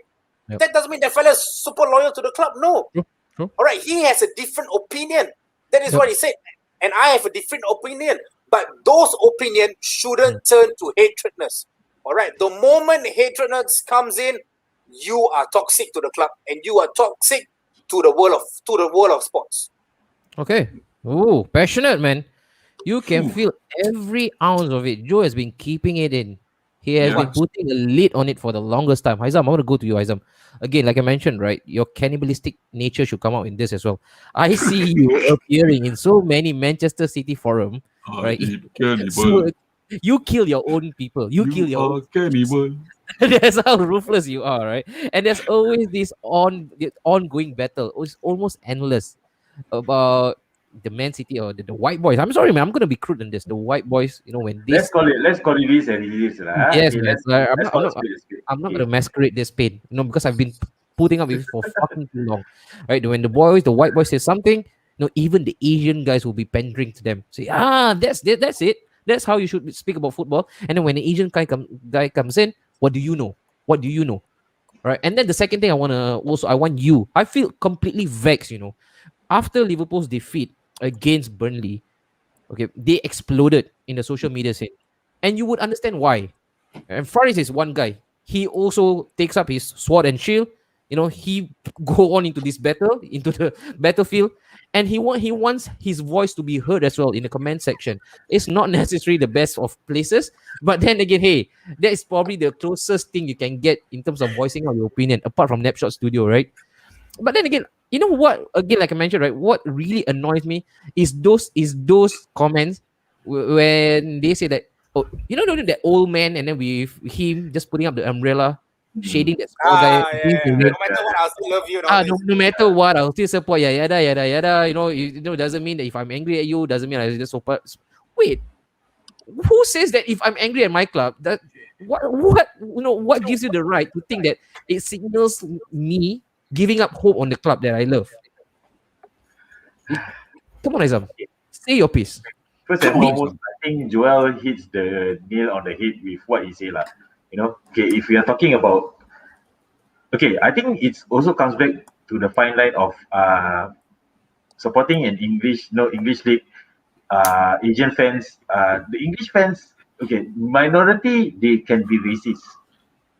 That's the problem. So I think with the fact that when they look at Asian fans, right? Okay, I think most of the Asian fans are player fans more first rather than clubs. They support players. So this is where they call, like they call it the Lala, glory hunters. Players leave and then they decide to move. So I think that's the disenchantment of the locals over there. They had like, okay, when it comes to Asian fan, like, what do you know about supporting the club? You don't even know the history. You start supporting, but they forgot that first and foremost, EPL has become a global game. And I think one of the commenters are saying that Faisal Jabbar said best. Asian is seen as the cow for the Premier League, and they really admit it. If you look at it in the for the European League, right, the English League is actually the most lucrative and the most watched league in Asia. So of course, you will get the Asian fans coming in on board. Whether they are new fans, old fans, or no long suffering fans. But because the fact that when it comes to the local, Yeah. of course, at least Southampton fan come out already. What is this? Go. We have to vary it. We have to vary it. So we can ask the Southampton fan after this. Okay, so like I was saying, the problem is that the English fans over there, they have always been naturally xenophobic when it comes to Asian fans. So it's really, really hard to understand where they're coming from. But the only thing that we can educate them is this that how can you question our passion? There's no way you can question our passion because you guys watch the game at 12 p.m., 4 p.m. But we Asian fans, we wake up early in the morning to watch the games. That's why. So how can you question our loyalty? How can you question our opinions? And coming back to the point, if you cannot give opinions, your own opinions, we can at the end of the day we can still agree to disagree. True. True. That's the one thing. If I say, I mean, let's say for instance, Mia and Faris, two different opinions about how Liverpool is performing. But at the end of the day, you cannot question who is more loyal. Yep. So I feel that okay, when it comes to City, like I remember a lot of the locals were saying that the African fans are all Mahrez fans, Mahrez being playing rubbish. So I think okay, we can agree to disagree. Like I mean, I don't fancy Mahrez, but at the end of the day, he's still a City player. So you support the club, you can give your opinions, you can talk. You can basically just give your comments or criticism about the club or the players themselves. But that doesn't make you a lesser fan. Yeah, And true. There you go. Yeah. I don't think it's fair that English fans will say that, you don't understand the culture. At the end of the day, you do realize, right, that 99% of the club, I would say, in the EPL are not owned by English owners. True. There you go. So how can you say that it's a local game now? It's a global game. And whether they like it or not, Asian fans are here to stay. True. So that's what I feel. Well said. Mayor, on to you now, Mayor. Okay. Very simple. I go straight. If you want to answer me what they're talking about. I want to say this, right? Because sometimes it's not only the white boys or the Caucasians or the Europeans or the Angmos, whatever you want to call them, right? Whatever term that you want to call them. It's not only them, that look at us with that tinted glass. Sometimes it's our own race. It's our own. We look at our own fans, all right, as the subservient race, the lesser dominant one. Okay, and we shouldn't speak about football because I see there's a trend. If it's not an Asian guy, everybody will be firing at all cylinders. Okay, but then again, if it's not an Asian guy, everybody suddenly become overly courageous. They come in and I'm just talking about the local context here. I'm also talking about the local context. I'm actually part of many forums, not only the Arsenal one. In fact, I'm involved in more foreign or more non-Arsenal forums than the Arsenal one. And this is one attitude from our own people that I really cannot tolerate, And then another one, Mayor, just there's always the like I mentioned, the embargo between us and our own fans. I want to start with you as well. You are the veterans in this. for us to criticize, because there's also another battle, there's also another unseen battle between the older ones, the veterans, the people who have supported the club longer, against the youngins, the young ones. What do you guys know? You are young. You didn't go through what I went through. You don't have the say. You don't have the right to say all of this. You can't blabber your stuff, because I've been through thick and thin. What do you know about this, man? Listen from me. I'm the older guy. I'm the veteran. True. So again, that was the first question. Our own fans, our own species putting down each other, and the next one is the battle between the older supporters versus the younger ones. Because there's always, I always feel, I'm sorry, I'm not gonna hurt anybody here. All right, I'm not trying to sow discord between us, and I'm sorry if this comes out offensive, but for far too long there is this sense of entitlement. I call it the generational entitlement. It's not my fault that my father decides to bring out his little sperm from his sack, 20 years later than you. It's not my fault, right? Yep. But why do I always have to water down when I'm speaking to a veteran? All right. Please. Coming to that point, which is own fans. You mentioned about own fans having this belittling each other among each other. Number one, we know that this most of the fans, which I also have seen, through social media accounts and stuff like that. Most of them are all keyboard warriors. Keyboard warriors. Yes. Yeah. They talk a lot. They can have their opinions, they can have their suggestion, they can go, they can have their run, venting their anger or whatsoever. But when the time comes, I'm just going to speak. Are you there when the team is playing, and on top of every event or all those so-called fan base, when they organize this event to go and watch a live show, are you there? You never turn up. That's one. Two, for me, when you're talking about keyboard warriors, they get angry, they comment on the social media, they try to banter again with their own group of fan base. What is that all about? It is because of a different upbringing. Yep. Totally different upbringing. There's a different maturity level of understanding in the club. Okay. So that's how I look at it. Fan base grow bigger every single day, Okay. Every single day you will add more fan base from every football club. Yep. But these things will happen. It is because of how the oldies, and now we're talking about the oldies and the younglings. Okay, I'll put an example between me and Faris. We disagree on a lot of things, but one thing for sure, I agree with what he's mentioned with regards of how you want to be passionate about your club and how he wants to support the club, how the voices of the fans is very important for the club to know, because we have our rights and our opinions to voice out. I do the same. I'm very passionate about it, but I don't have to just go out and just gun blazing, telling people off all this kind of thing. What the fuck is club doing? Why is he putting us? I don't do that, but he can do it, but I don't do it. But it doesn't mean that we don't support the team. He supports Liverpool. I support Liverpool too. And with that thing about the different side of fans, that we are Asians. Yeah. This is where I'm coming, where I'm going to. Yeah. Totally, I'm going to mention this. Different culture, bro. Different culture. Okay. Different culture, different level of passion.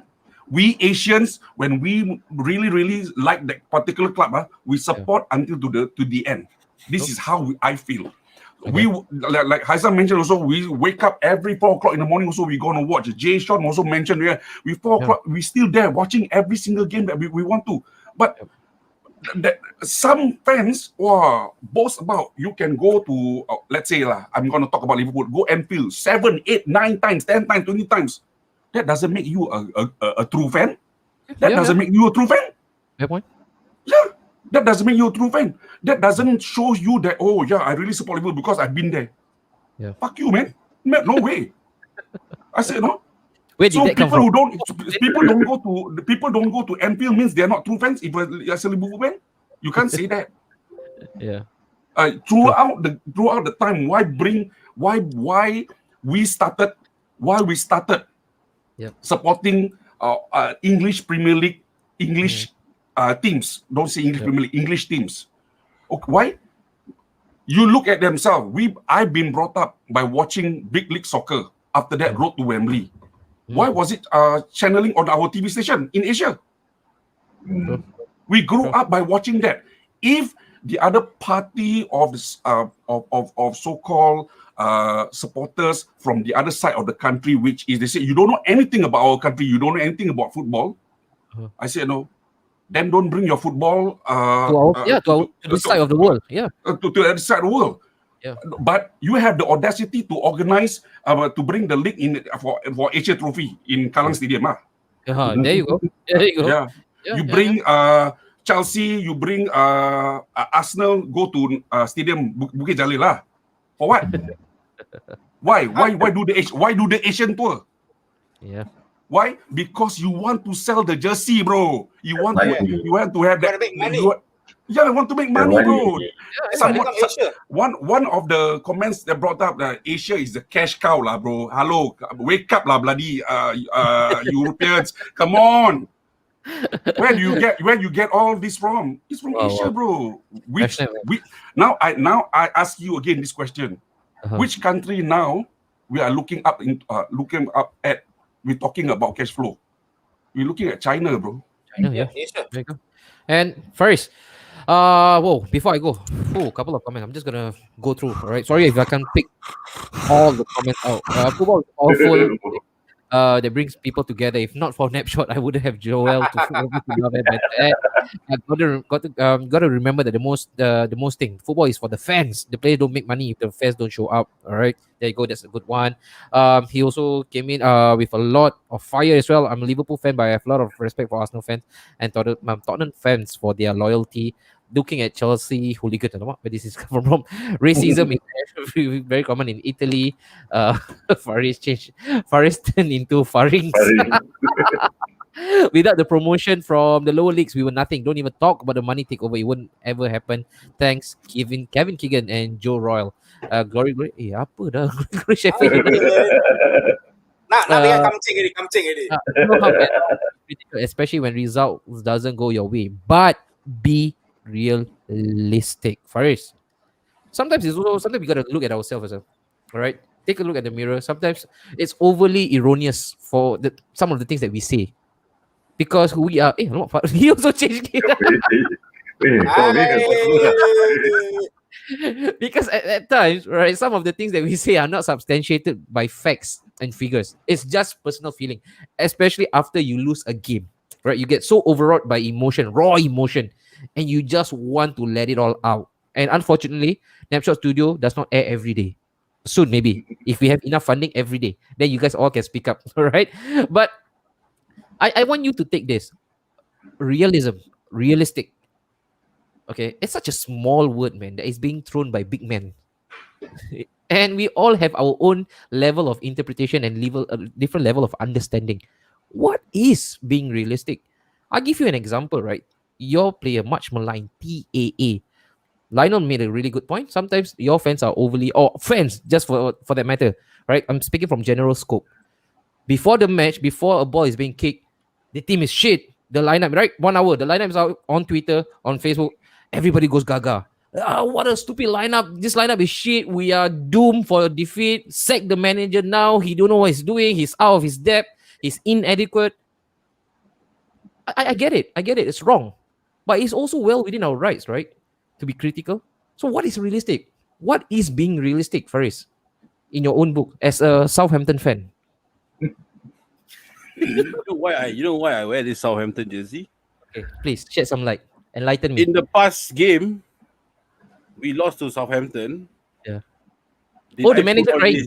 Yeah. No. Yeah, the manager crying, right? Yeah. Did I put on this jersey? I don't know. And I celebrate? Wouldn't be able to see. Because you never do live streaming while watching. Yeah. So we would this guy drama mama lah. I'm still a Liverpool fan. Right?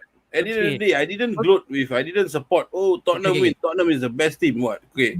So So let me go back to realistic. if I never ask you the question, you don't have the chance to actually parade that little No, I will cinematic. take out, bro. I will take out. I don't care. I remove all you all from the stream. I take out. Okay. I stream. I take out. You want me to take out? Okay. I mean, On a serious note. Okay, let's go. Give me okay. that. We talk about realistic. If you want to be realistically, Mhm. if you see people moaning, I mean, no disrespect to everyone, lah. Realistically, if you are a fan, if you see people moaning, shut the fuck up. Okay? If their opinion don't matter to you, don't bother to entertain them. Don't bother to bring it up. You mean you like your coffee with 2 tablespoons of sugar? I like mine with condensed milk. So what's the difference? We are still enjoying coffee. We are still enjoying coffee. But my coffee, I feel that my coffee is better. You have the right to say that your coffee is better. Coffee or coffee? Why not? Copy. Coffee. Let's tell you this old man come down. He said kopi o kosong. He said kopi o kosong. Hey. What point down? What point down? What? Omen, come down. Point downstairs. What? I'm just saying. Later, one Old man old man. pointing up, bro. He's not pointing up. He's not pointing up. No, I'm just saying lah. I mean, your coffee, you like that. Last kali one guy came with a kopi o kosong. He said, real men drink kopi o kosong. Real fans support it this way.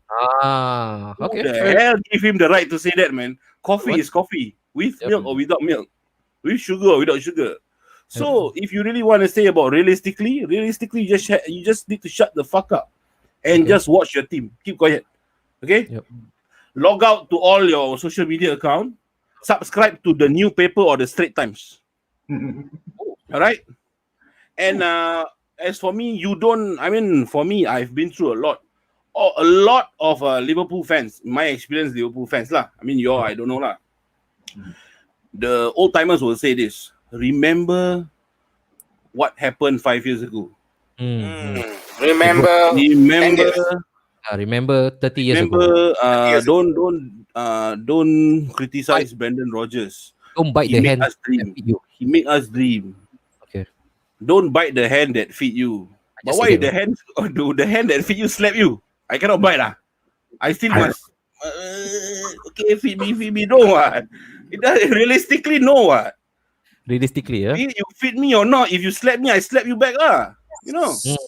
And that's eye for an eye. And that's the difference in terms of mentality between slightly older ones and the younger ones, right? Yeah. Because it's a matter of interpretation. What we interpret is different. Yep. Right? Yes. I mean, the old ones grew up with PIE. The young ones grew up with KPE, ECP, AYE. So we got a lot of ways to go straight. So that's why a really good analogy, but I no, that's why just the mentality is different. Yeah. So yeah. I'm just saying that, yeah. Okay, I get you. I'm just saying that, yeah. So you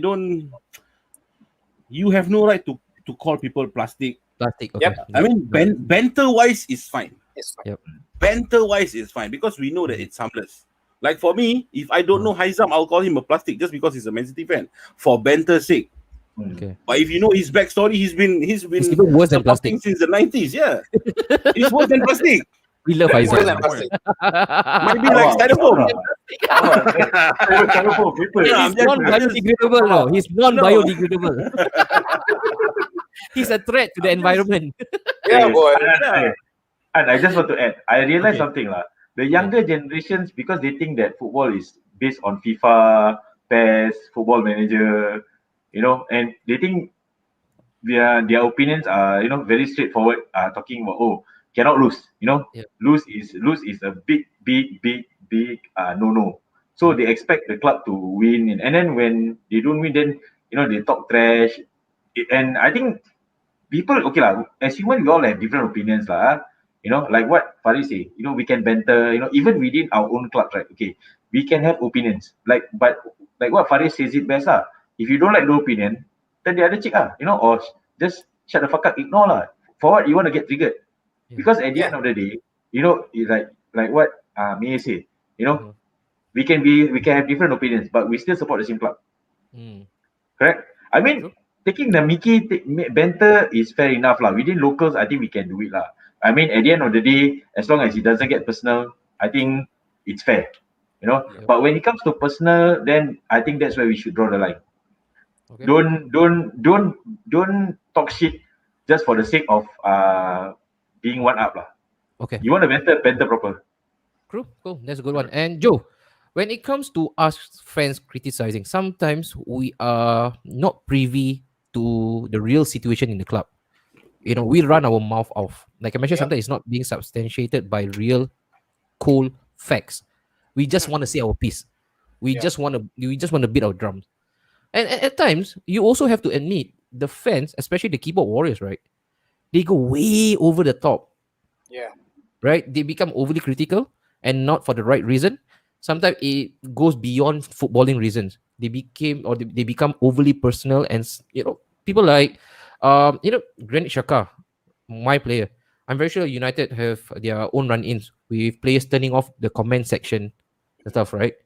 And is that the reason why as well that sometimes we fans should also control our horses to just restrain ourselves when it comes to giving our opinions No, bro.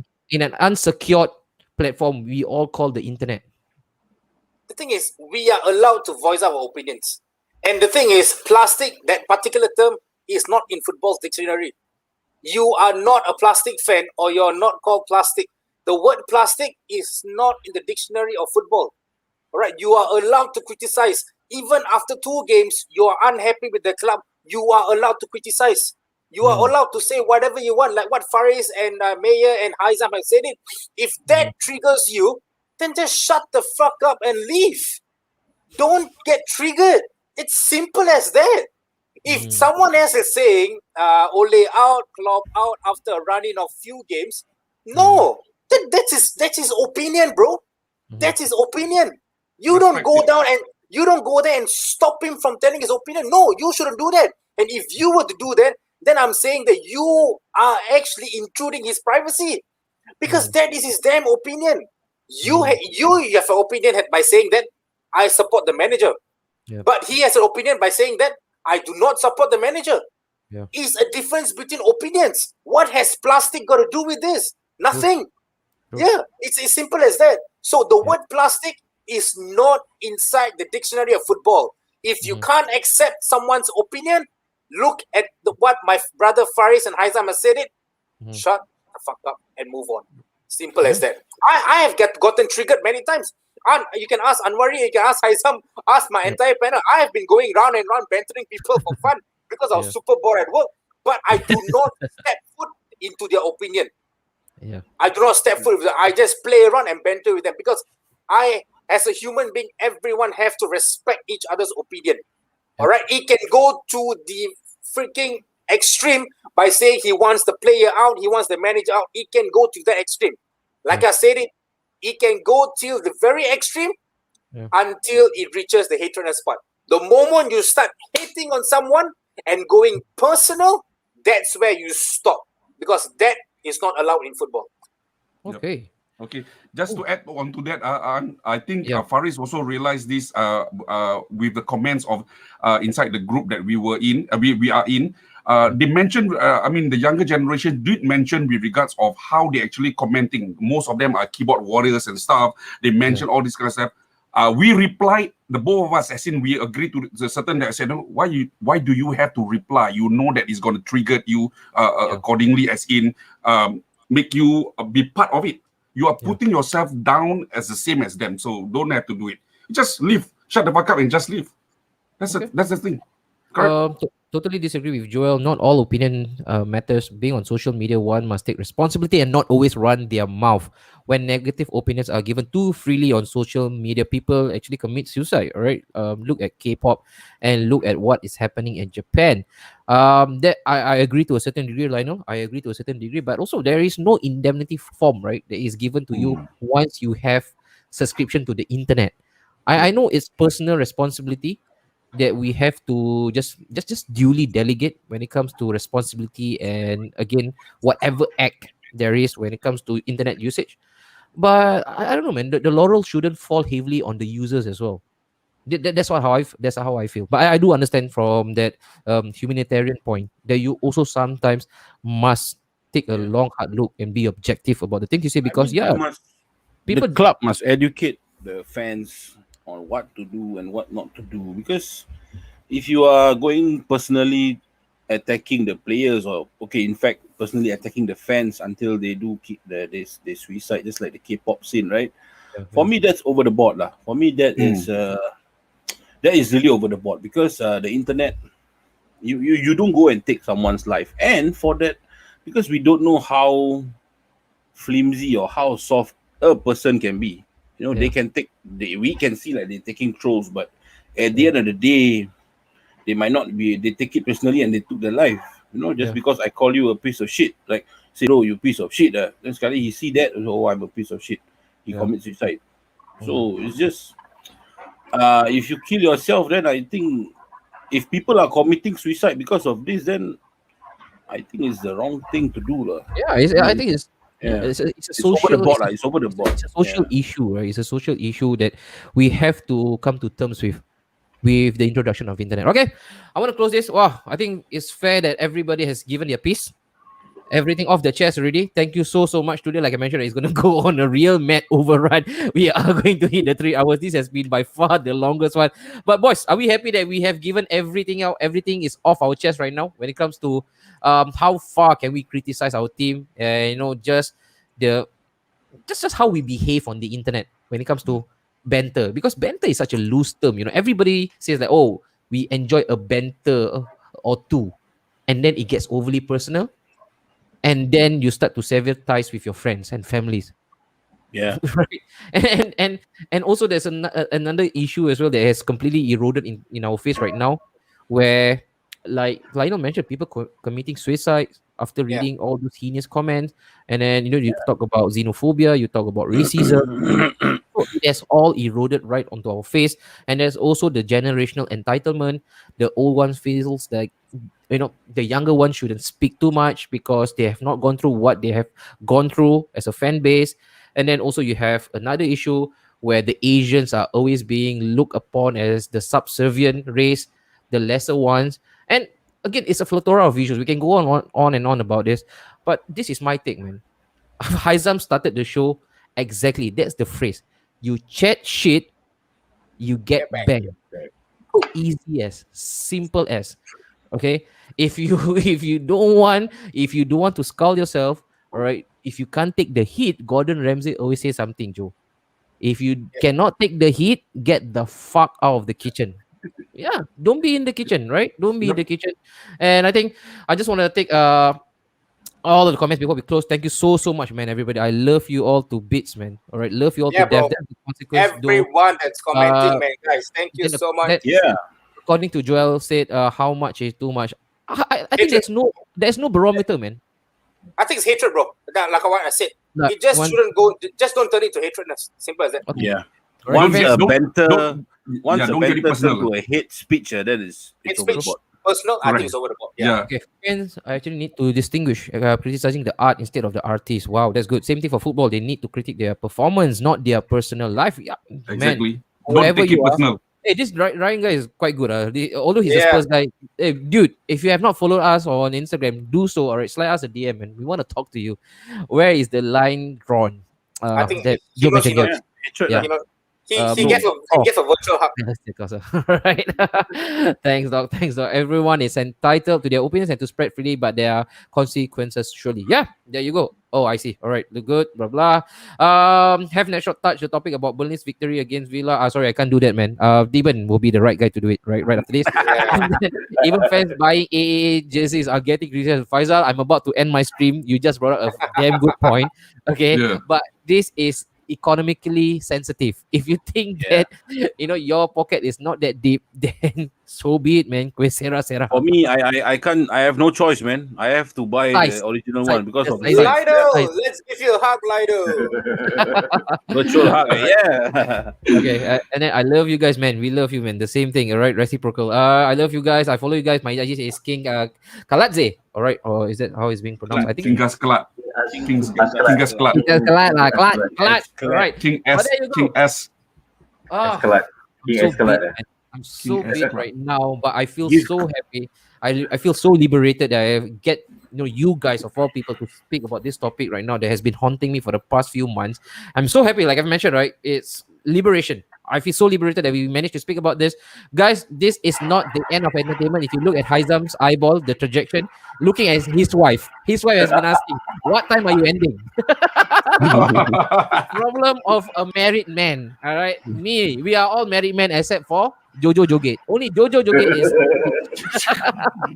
Good guys, maybe soon. Jay, we will love to have you. I personally want to have you on the Big Focus one day. Right? See, we can work things out. You can speak to my guy, Faris, and also Joel in this. But Yeah, there I'll you slide go. a DM. Don't forget to watch our preview. All right, just here on our IG, you will know more. All right, more information will be given via our IG and also Facebook. At what time? I think it will be 1 hour before the kickoff, or even 1.5 hours. Because we just love to talk. And then there will be the live stream itself. All right, the watch along, the big one, the Mighty Gunners against the Devil's Curry. All right, so I can't wait to devour them.